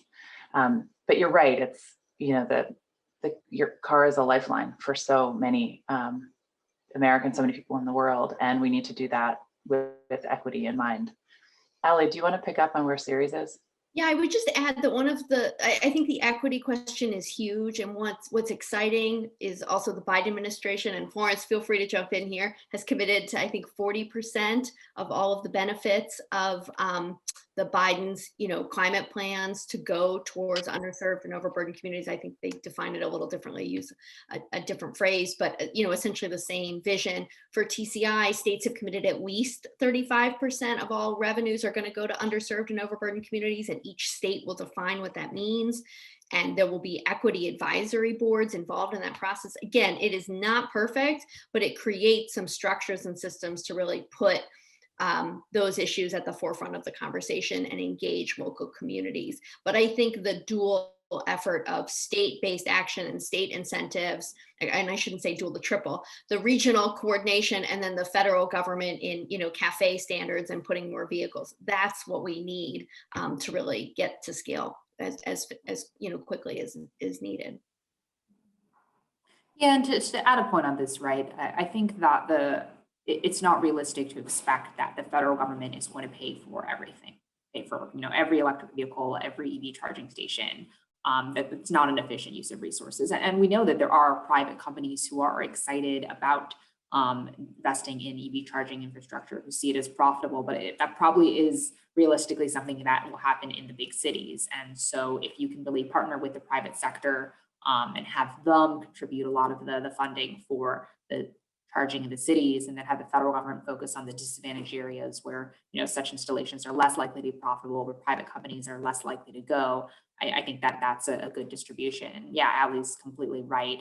Justice 40 for historically disadvantaged communities is something that we want to target, both for, of course, offering EVs and EV charging infrastructure, but also for making sure that we create good jobs that are accessible to people of color, to women, to people in rural areas, veterans, the disabled. I think that that's also another aspect of justice, not just where the charges are, but who's building them and getting those good jobs. Terrific. Thank you to all of our speakers for sharing their expertise with us this morning, and to all of the students who provided us with some really thought-provoking questions. So the next portion of our event will be a series of breakout sessions, and all attendees will have the option of selecting one of the following topics. You can choose from launching a climate and clean energy career, environmental science, nature-based climate solutions, or accelerating climate, clean energy, and equity actions in New Hampshire.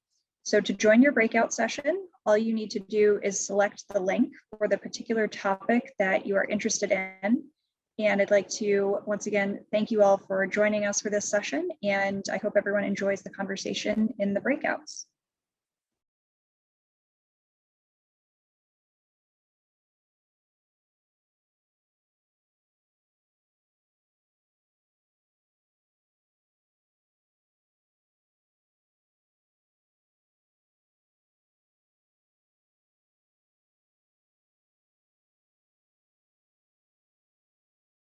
Since time is precious, I'm going to just get us started here in this final segment of what's been a pretty amazing full morning. And by the way, happy International Women's Day, everybody. We've been focused on one massive issue, but certainly a sister issue is the relationship to racial and gender justice. So perhaps we'll get to touch on that a little bit in this final segment of the morning. By the way, if we were together like last year in that beautiful solar-powered Capitol Center for the Arts building in Concord, I would ask us all to maybe get up out of our seats and get a nice stretch. I'm sure you can use that like maybe a shake. So wherever you are, get comfortable. This won't go too long, but we are excited to get into the home stretch here. For those who don't know, I'm Dan Weeks. I'm a director at Revision Energy. We're an employee-owned B Corporation, and also New Hampshire's largest solar company working across northern New England. And I am just really psyched to welcome back Shalanda Baker, who kicked things off this morning. A little disclaimer, if you hear a little bit of background noise, one of my 3 little reasons for doing this work on on climate change is in the next room. He tends to make cute noises when I'm on my Zooms. So COVID times that we're all living through. So thanks for bearing with me. And also a heads up, I do look forward to getting some of your questions into this final discussion. So go ahead and start dropping them in the chat if you'd like. For those who may have missed the initial introductions this morning, Shalanda, our featured guest here, is the first ever Deputy Director for Energy Justice at the US Department of Energy. Prior to joining the Biden administration, she was a professor of law, public policy, and urban affairs at Northeastern University, just down the highway in Boston. She's spent over a decade conducting research on the equity dimensions of the global transition away from fossil fuels to clean energy. There's over a dozen articles, book chapters, essays on that topic to her name. But she's really so much more than just an ivory tower academic. Shalanda has taken on these fights for climate justice personally, bringing her own legal, intellectual, and activist skills to bear in partnership with marginalized Black, Indigenous, and people of color communities from Boston to Mexico to Hawaii and beyond. To sustain and broaden that work, she co-founded the Initiative for Energy Justice, which provides technical law and policy support to communities on the front lines of climate change. And as if all that weren't cool enough, as we heard this morning, she also played in that 1998 Women's Rugby World Cup, which might partly explain why you're so fearless in this fight for climate justice. I just love that tidbit. Anyway, the focus of this discussion is on Shalanda's book, Revolutionary Power, An Activist Guide to the Energy Transition, which just came out recently, and which I honestly can't recommend highly enough. I'm sending it to our whole leadership team at Revision. So welcome, Shalanda. Thank you again. So much. Yes, Dan, I love that. I love that really just warm introduction, and it's such a pleasure to be here. And as I mentioned before, I'm here in my personal capacity. So as a professor on leave from Northeastern University, but I'm very excited to speak with everyone today. Great, great. Well, I'd like to start this discussion with a little bit of a confession, which really just crystallized only recently as I was reading your book, Shalanda. I would admit that I was one of those climate fundamentalists that you write about. Back in 2003, when I took my first college course on global climate change, and really for the next many years, with each succeeding IPCC report, as the drumbeat was getting louder, I, like I'm sure many of the folks on this call, became more and more concerned about this existential crisis that we call the climate crisis. But admittedly, it was kind of abstract for me, more of a technical environmental challenge than a human one. And it certainly wasn't a racial justice challenge for me as a privileged white guy living in a white supremacist world. So what I didn't see for the longest time, and what you illustrate so powerfully in the book, was that rising CO2 concentration in the atmosphere actually has everything to do with human well-being, or the lack thereof. It has everything to do, in other words, with justice. And I'll mention just one moment where that began to become more real for me overseas, even if it took me a few more years to kind of recognize that in retrospect. But I was visiting Soweto, which some of you know is the largest Black township in South Africa, with my future wife and mother-in-law. And right there, smack dab in the middle of this community of almost 2 million people, most of them poor, all of them Black South African, sits this massive coal-fired power plant. Yep. The plant provides a little bit of power to Soweto and a lot of power to the wealthy white suburbs and commercial districts that are many miles away to the north, primarily. Needless to say, per capita electricity consumption and energy security broadly is anything but equal in South Africa, as in the US, thanks to their respective legacies of Jim Crow and apartheid and continuing structural racism. Anyway, over time, I began to make the connections to my wife's asthma and that of many members of her family, whose life expectancy tragically has been much, much shorter than my own. So needless to say, when COVID struck and we began losing her relatives, including her dear dad last year who had diabetes, shit got real.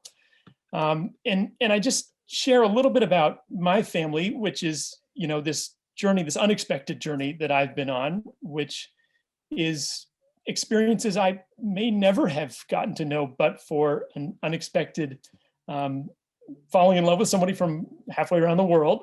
But I know that for so many folks here in the US and certainly around the world, this is everyday life. And that includes you, from what I've learned from that amazing book. And so before we delve into some of the big ideas in your book, I wanted to ask you, Shalanda, to share a little bit about your family. Give us a glimpse of your dad and uncles from that summer you spent with them in Port Arthur, Texas back when, and how maybe that journey of later coming to see that community in light of climate justice. Wow, Dan, thank you so much for opening in such a beautiful way and such a raw and personal way. And I'm so sorry for your loss and your wife's loss. I think it would be helpful for me to kind of back into the conversation about my family, just by giving a little bit of overview of my journey to even write the book. So I'm a lawyer by training, and have really looked at issues of equity in this climate change emergency for the last decade, as you mentioned in the overview. My work really began in Mexico, in Oaxaca, where I had just left the corporate world and practice, and I really wanted to do something on behalf of the planet and folks. And I really thought I was going to be fighting on behalf of Indigenous people who were fighting against extractive industries like coal and oil and gas. And when I got to Oaxaca back in 2010, I met Indigenous peoples who were fighting against wind energy development and large utility scale wind that was really devastating their communities. And so that began my journey to think about our strategies for climate change mitigation through the lens of equity. Because what I recognized in meeting those Indigenous peoples was that we can very well replicate inequality if we're approaching our climate change mitigation plans in the same way that we approach fossil fuel development. And so for people in Oaxaca, the approach to development was every bit as extractive as fossil fuel development. It was every bit as destructive in terms of environmental impacts. So that was sort of my entry point into energy justice and energy equity. And for a long time, I was writing about Indigenous rights. I was writing about Mexico. I found myself in Hawaii, as you mentioned, working at the University of Hawaii School of Law, really seeing a lot of the same parallels to the Mexico story there with respect to displacement and dispossession essentially of Native Hawaiians in the name of our climate change mitigation strategies. And in Hawaii, folks pay the highest in the country for electricity. So the potential for using this energy transition as a mechanism for social economic change was extraordinary. And so again, for the first part of my career in academia, I was focusing on things that were apart from me. So Indigenous communities, Native Hawaiian communities, communities in Hawaii. And it wasn't until 2017 when we had the sort of trifecta of hurricanes hit the US, Maria, Harvey, I think Irma. And so Harvey was the first. And I was glued like everyone else to the TV, to all news outlets. And because of my work in this field, I kind of knew that marginalized communities would be the most impacted. And so I was on the New York Times website one night, kind of pouring through every article that was available. And there was a Facebook Live post from a young man in Port Arthur, Texas. And he was panicked and he was live streaming and he said, "Please, someone help us. The water is up to my knees. Someone please save us." And that young man was my half brother. And so for me, the climate emergency hit home, and that was my pivot point when I began to realize that I was personally implicated in this story. And so I wrote an article about it, and it was called Anti-Resilience, which was very much about looking at energy policy through the lens of anti-racism, and basically, arguing that we don't need more resilient structures. We actually need to dismantle those structures because those structures are inherently racist and create structural inequality.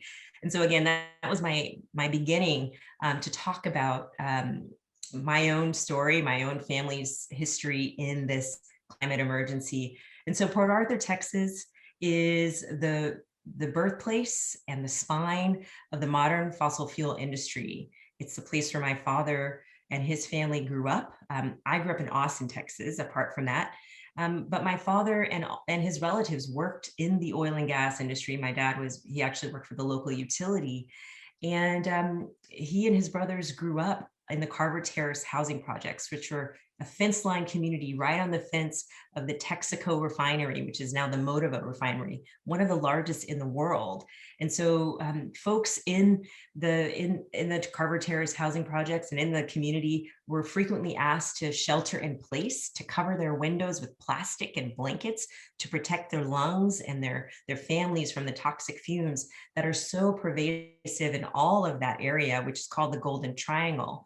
And so as I began to dig in and learn more about that area, I realized that we are linked to the broader climate change story that is unfolding globally. And so my father actually died way too young in his early 50s due to heart disease. His mother died in her early 40s, I want to say. I never got to meet her because she also grew up in that toxic environment.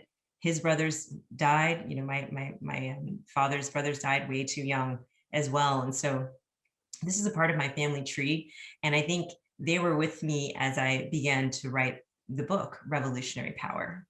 That was a long intro, but that's how I got to the place that I am right now. Thank you so much for that, Shalanda. And again, I'll refer to the book at multiple points, but part of what speaks to me so much, and I suspect to any reader, is that as you're conveying these heavy topics from, in terms of the robust, well-sourced academic research that you and many others have done, you are interweaving the human story. And Lord knows we need those stories to really understand, for it to really sink in.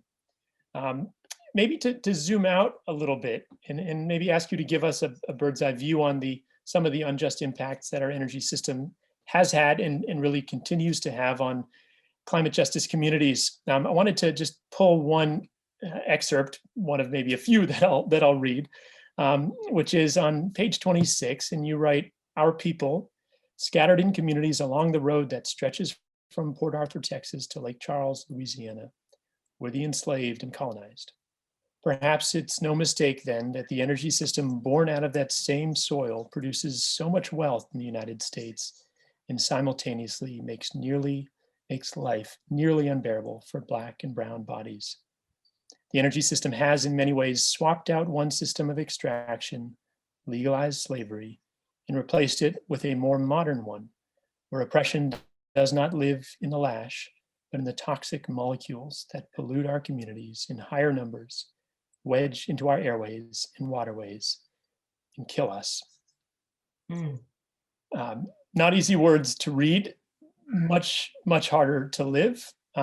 So would you maybe, I know this is a terribly broad question, but give us an overview of, for somebody who's newly encountering, as I was not that long ago, this notion of environmental or climate justice. Give us the big picture, if you would. Sure. So the big picture is that communities of color, in particular Black communities, are more likely to live in the shadows of fossil fuel generation. They're also more likely to have hazardous and toxic waste around them and in their communities. And this is very much a legacy of the way that we have cited such facilities over time. It's a legacy of structural racism and segregation. And so, this is very much the core of our energy system, and it's not accidental. I mean, these are deliberate policy choices that were made. And I think a lot of people think, again, energy is very much about technology. It's about technical fixes. It has nothing to do with the lives of people or, life outcomes. But we are making choices in those technical decisions, in those decisions at regulatory commissions and legislatures. These are technical decisions that form the infrastructure that undergirds our energy system, and what's that holding that up are the lives of people who are impacted by that infrastructure. And so we know, based on research, that Black and brown communities, Indigenous communities, and of course we know that there are coal communities in the coal country of this country, their lives have all been shaped by energy choices. And so what I argue in the book is that we are in a phenomenal window, this opening where we have a chance to restructure the entire energy system and all of our infrastructure. And we can do that in a way that centers equity and ensures that the rules that are designing the new system are fair and equitable. And so again, this is the invisibility of the policy framework that again undergirds the energy system. It's the invisibility of electricity and energy, because we don't think about it as something that's tangible. But for those who are on the front lines, meaning environmental justice communities breathing in pollution, the energy system is very much tangible. It's something that they live. And for those who lose power in places like California and most recently in Texas, the rules that design the energy system are very palpable and they're intimately interwoven in their day-to-day lives.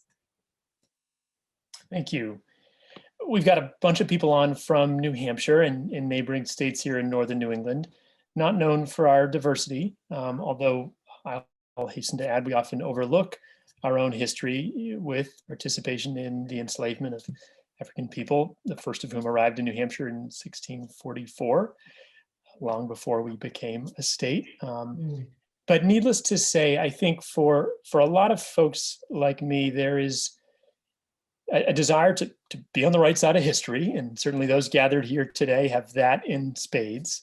There's a particular focus on the climate crisis. And I do believe increasingly, since the tragic murder of George Floyd, among so many others, a recognition that we need to do this work with more attentiveness to issues of racial justice. But can you give us a little bit more kind of tips for somebody who, like me for most of my life, lives without much direct exposure, for whom it isn't part of my daily consciousness, my plausibility framework? Some tips for how, besides reading important works like yours, we can be really grounding ourselves, doing the preparatory work so that, you know, you write a little bit later about how you've engaged with a lot of policy wonks, and whatever their good intentions, many have illustrated an unwillingness to consider the social dimensions of the energy system, seeing it, as you say, as more of a purely technical issue. So I've no doubt that the folks gathered here today have a desire to not just reduce ppm of CO2 in the atmosphere, but a desire to do it right. How can you equip us to be kind of well-grounded as we prepare to go into that space of engaging with policy? Sure. So I love the question. It's the what can I do question. So there are a couple things that are unique about New Hampshire. I've read your bumper sticker or your license plate, right? Live free or die is the state motto, which to me can cut in a lot of really great ways. I mean, there are opportunities to sort of model energy independence, energy resilience, and do so in a way that is providing an example for the rest of the country in terms of, you know, how folks can be engaged in the energy transition.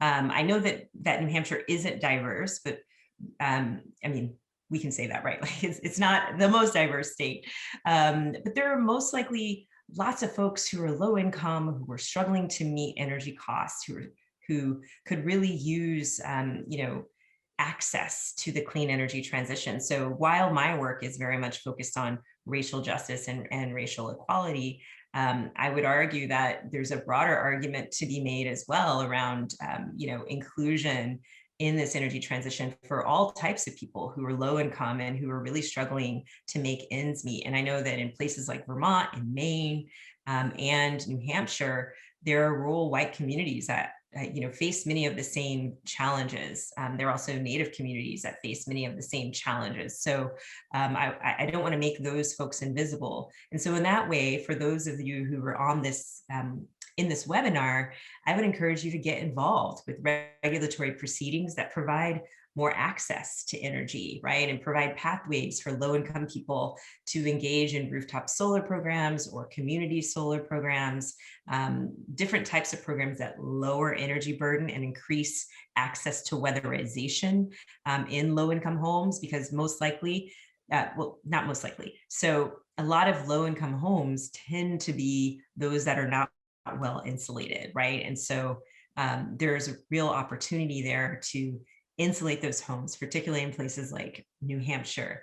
And that will help to reduce the energy burden, which is the overall amount people are paying to meet energy needs. So while racial justice is my, one of the things that I focus on, I also am really concerned with the plight of low to moderate income folks who are basically, struggling to meet their energy needs.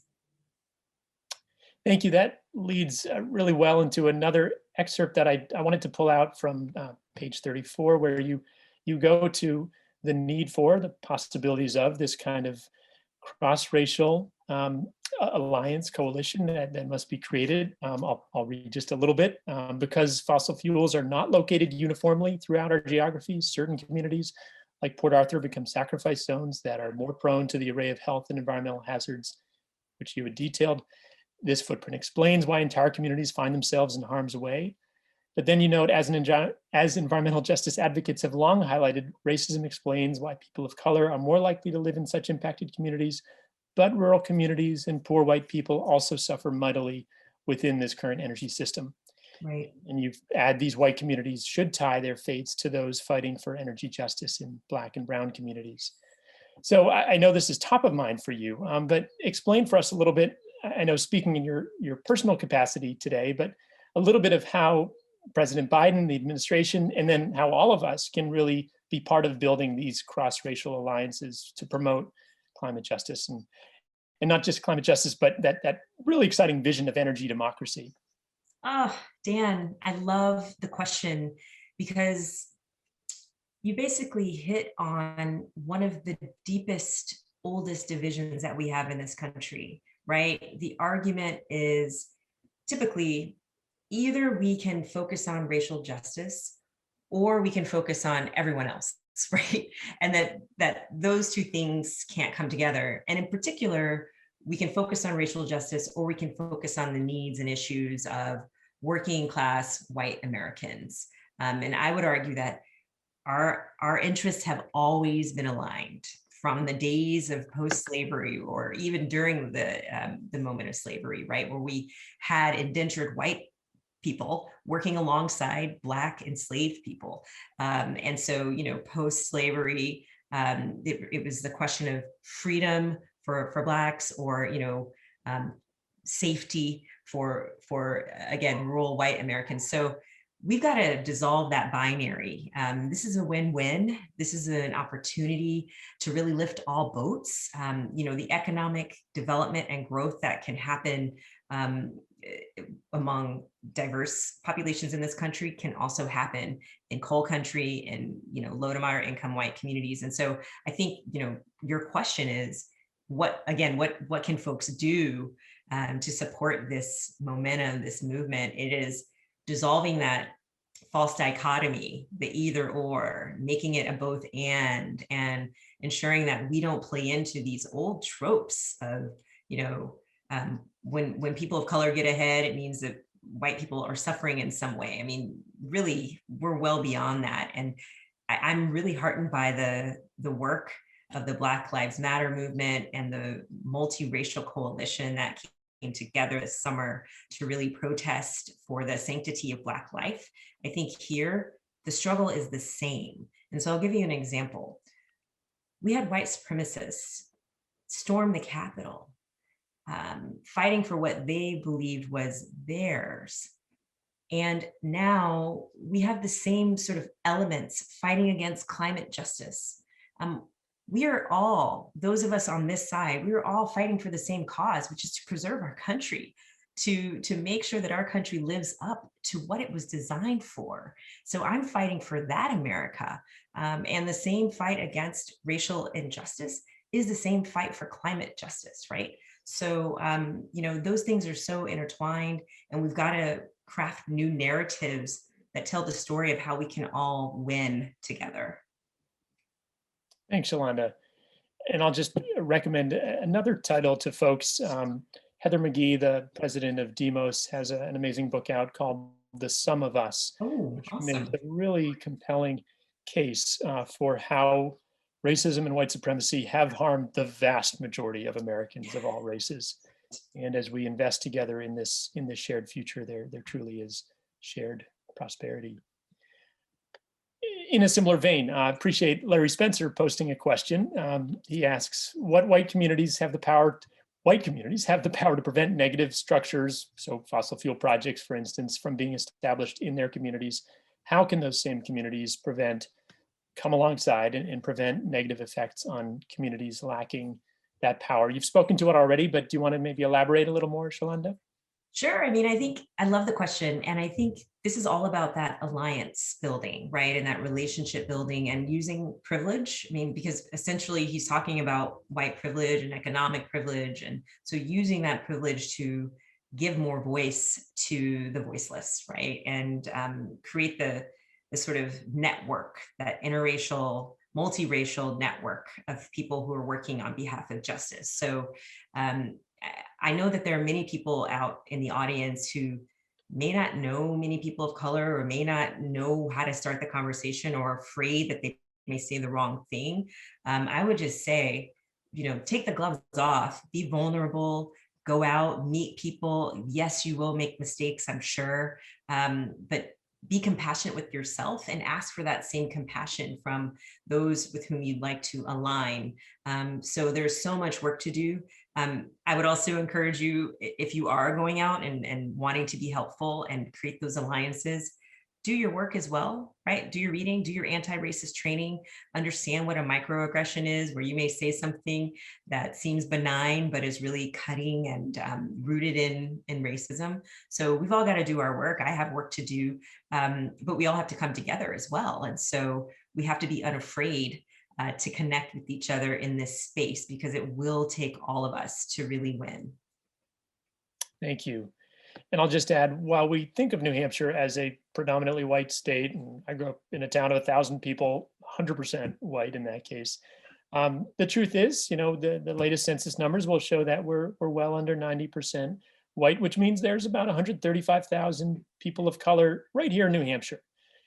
And to my friends who may be looking to diversify their boards, or companies looking to hire more diverse leadership and say, well, there's nobody out there, or bullshit. We need to make it our business in the ways that you point out, Shalanda, to do our work, speaking as white folks, and to seek out and come alongside and support the many existing organizations and leaders right here in New Hampshire, particularly in communities like Manchester and Nashua, that are doing the work. So I would submit to all of us, there are plenty of partners here to support and plenty of work to be done together.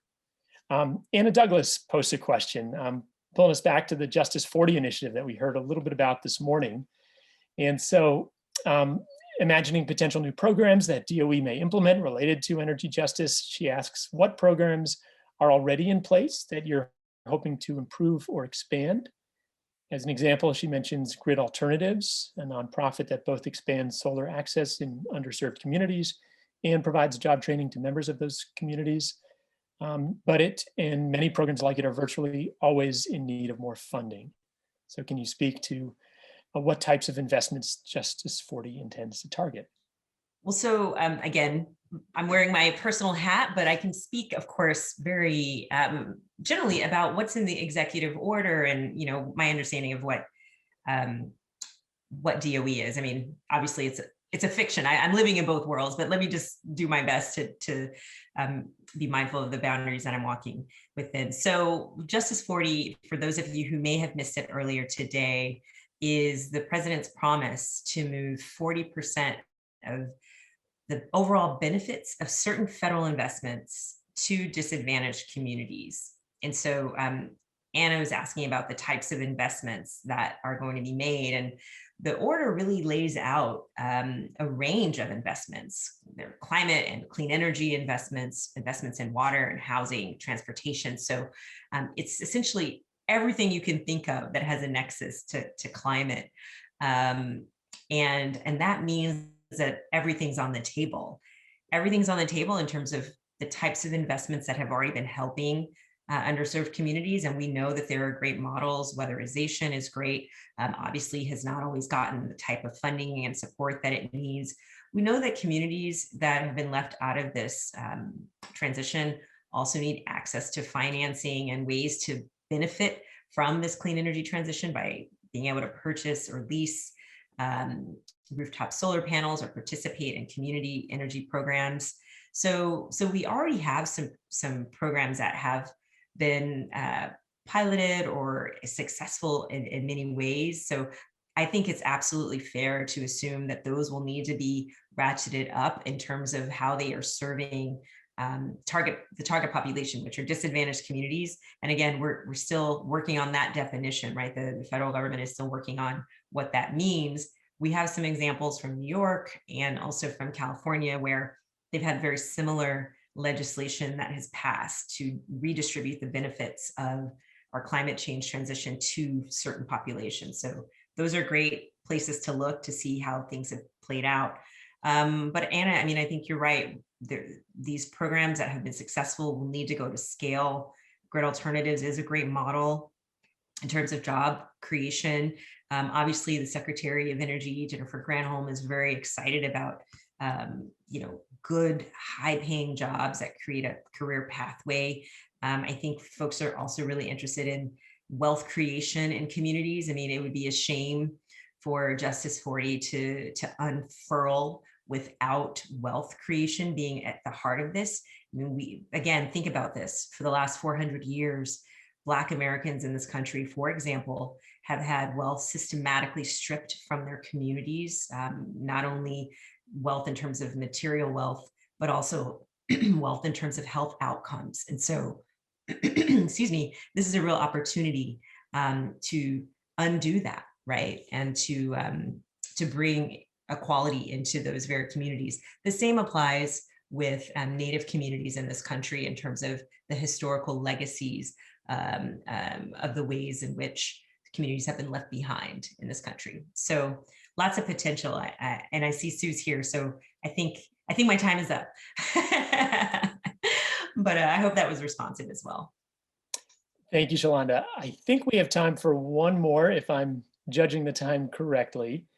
And I'll just on that final note about wealth creation, a quick shout out for the movement that is emerging within the private sector to hopefully do what we'll see this new administration doing, which is move our form of capitalism toward more employee-owned businesses and certified B Corps. I'm honored to be part of one where more than half our 300 co-owners at Revision are the electricians, the tradesmen and women who build our systems, the apprentices on their way to getting the journeyman license. So we hope to see a lot more of this happening and to recruit, frankly, a much more diverse group of co-owners to be part of this opportunity for wealth creation that we're so privileged to have.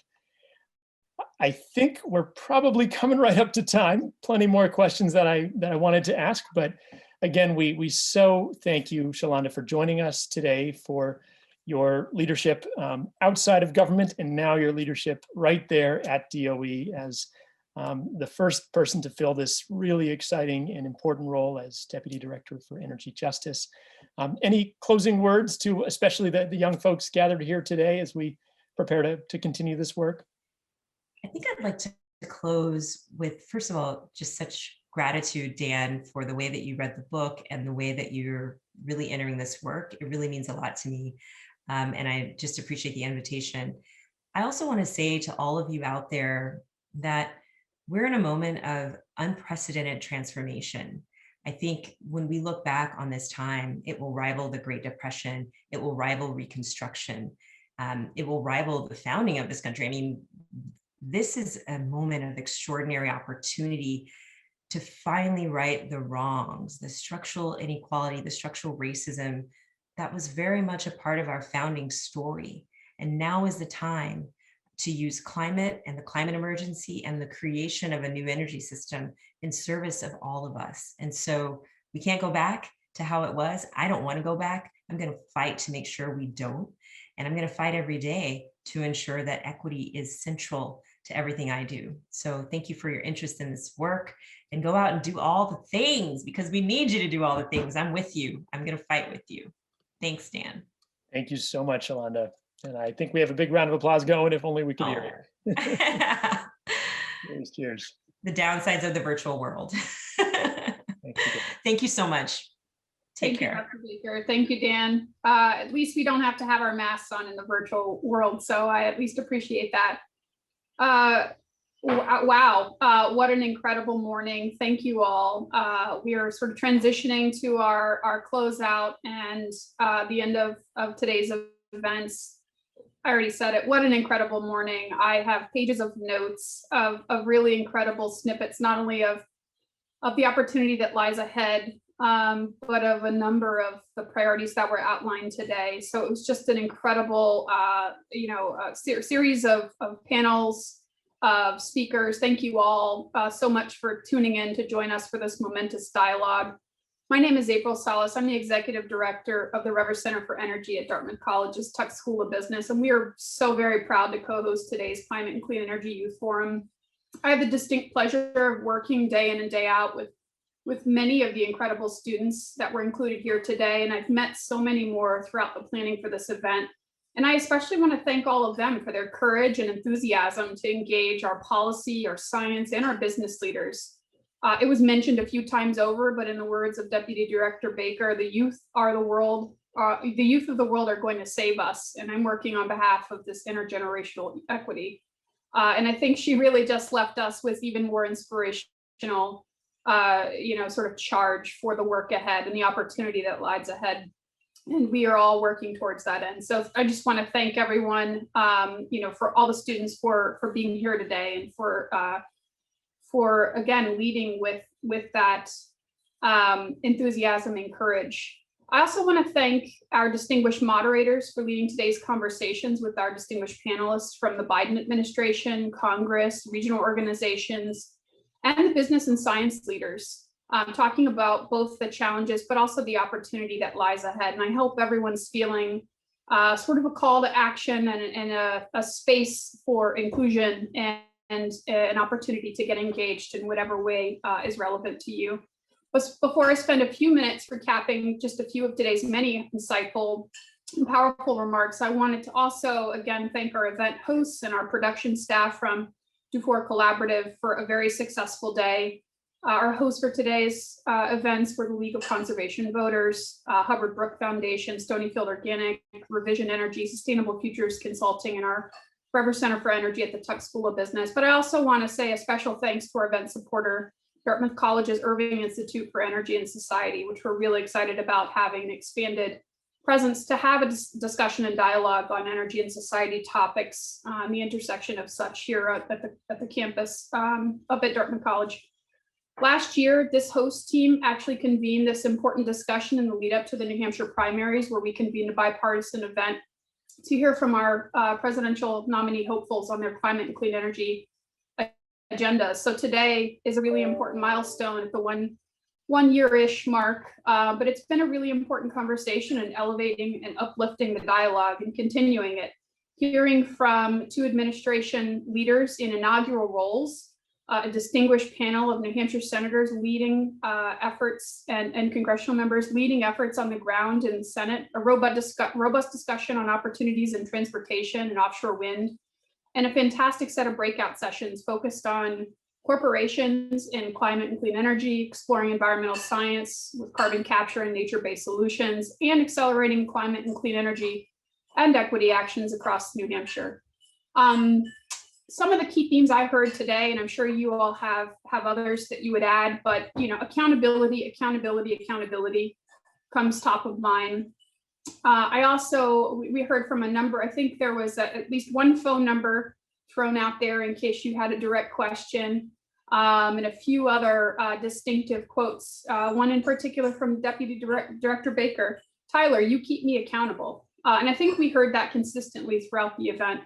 It was a moment of unprecedented transformation and opportunity. We heard that from just about every panelist. I think another key theme was the administration working on behalf of all of us and the communities and issues and priorities that we all represent. I think we heard over and over a whole of government approach to climate decarbonization and inclusion and equity is integral. Among that conversation, we heard panelists talking about aligning partnerships, capital, policy, and technology to drive equitable transition to a clean energy economy. We heard examples here in New England, across the Mid-Atlantic, nationwide, distinct opportunities in North America with our partners along the borders, as well as the broader global markets. Companies are taking a similar holistic approach to tackling climate change and using their brand, their partnerships, and their operations to lead the way. We heard in our panel, partnerships is critical. We can't do it alone, and the leadership in setting targets is also integral to the success. We also heard from another panel that there was excitement about the potential for managing farms and forests to remove carbon from the atmosphere coming from the environmental science and carbon capture breakout session. And I think, I have, again, pages of highlights of quotes from each of our panelists. Senator Hassan, climate change is an existential threat, and we want all of you to be empowered to speak with real authority and to push for real action. You're doing the vital work to raise awareness. Congressman Pappas, climate change is a public health emergency. The cost of doing nothing is not an option. We also heard from Representative Custer, positioning the US as a global leader again is a really important measure. Energy efficiency is going to be a critical component of this work. We need to also decarbonize industry. We also heard how much the cost of offshore wind is coming down. Policymakers also recognizing the massive opportunity that may avail to us here in the East Coast. We heard about transportation and climate initiatives not being a silver bullet, but also, setting the structure for regional coordination and creating a framework for collaboration. I think collaboration was mentioned more than one time.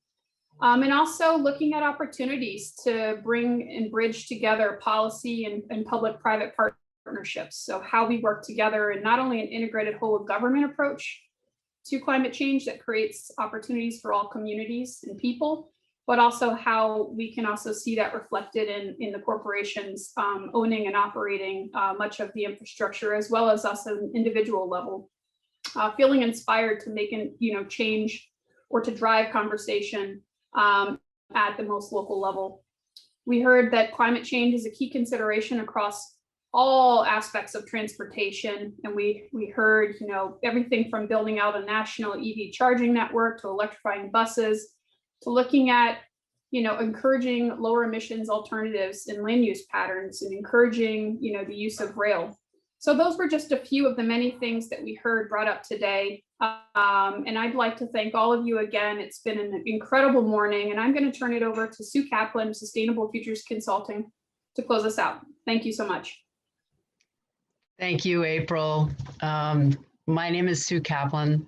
I'm a member of the planning team and a senior consultant and founder of Sustainable Futures Consulting, which focuses on mobilizing organizations' vision to create good in the world. And that will make some difference for the rest of my remarks. Today has been an amazing experience. Our organizing team, the Dream Team, came together again this year because of our commitment to a livable climate and thriving, equitable communities. We've had a chance to listen to and learn from young people, quite remarkable young people. They have their own expertise, passions, and hopes. We've also learned from dedicated expert professionals who are doing important work for a world that should work for everyone. This has been a remarkable learning ecosystem this morning, but what matters the most is what each of us chooses to take action. Well, I know that I'm in the way of your lunch or your next meeting or class. I have a few thoughts to share and encourage you to make a difference and inspire others.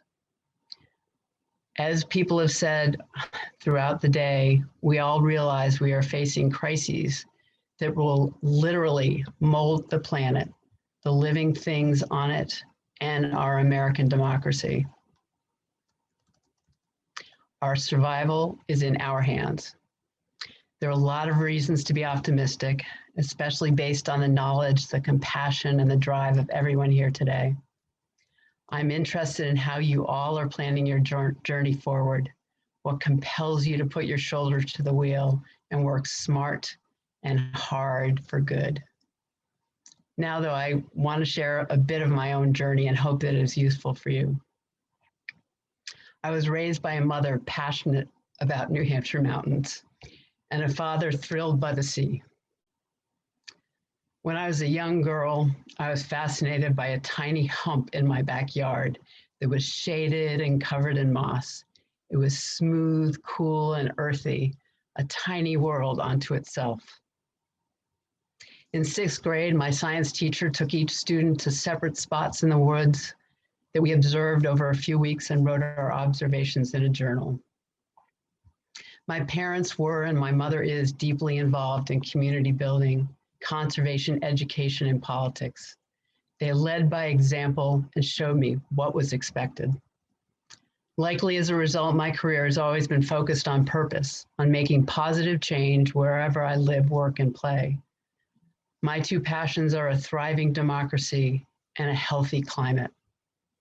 I've worked in international business, healthcare, and nonprofits.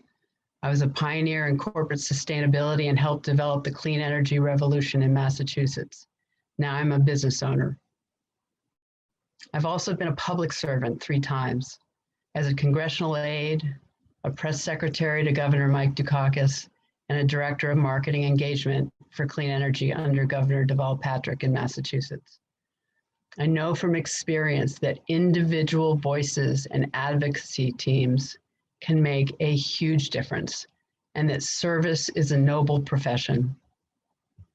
When I joined the Dukakis administration, the governor sat me down and laid out his expectations. He told me I would be representing not only him wherever I went, but I was also representing the Commonwealth and the state government. That expectation has stayed with me for decades. You have many choices in your journey. If each and every one of us chooses to pick a path that will fulfill our passion, something that you think constantly about cultivating, we will all be happier and better able to create positive change. With this kind of focus, we will also be able to impact a livable planet and thriving, equitable communities. What are you wildly curious about? There's so many choices to make. Think of a career in clean energy technology, socially responsible investing, solar power, solar panel installations, insulating homes, designing smart, efficient buildings and electric vehicles, advocating for access to the outdoors for everyone, and developing policy in your town, your state, or your country. Think also of a career or a stint in government. Hannah Bristol, Shalanda Baker, Florence Chen are examples of what is possible. And I have to tell you, without politics and government, without equitable access to voting, none of our plans for climate and clean energy are possible. President Biden's executive order to promote voting access and allow all eligible Americans to participate in our democracy is key to our ability to make positive change. As you've heard today, democracy doesn't happen by accident. We have to defend, strengthen, and renew it. John Lewis continues to inspire me as he has inspired many. Never, ever be afraid to make some noise and get in good trouble, necessary trouble. Our world's secret sauce is young people. Just think of how much impact that March for Our Lives, Move On, 350.org, the Sunrise Movement, and so many other young advocacy groups.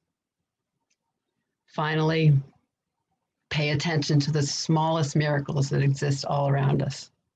After all, it's a sunny day in New England, and it's International Women's Day. Thank you all for being here, and thank you even more for what you will do after today. Onward. Have a great afternoon, and thank you all.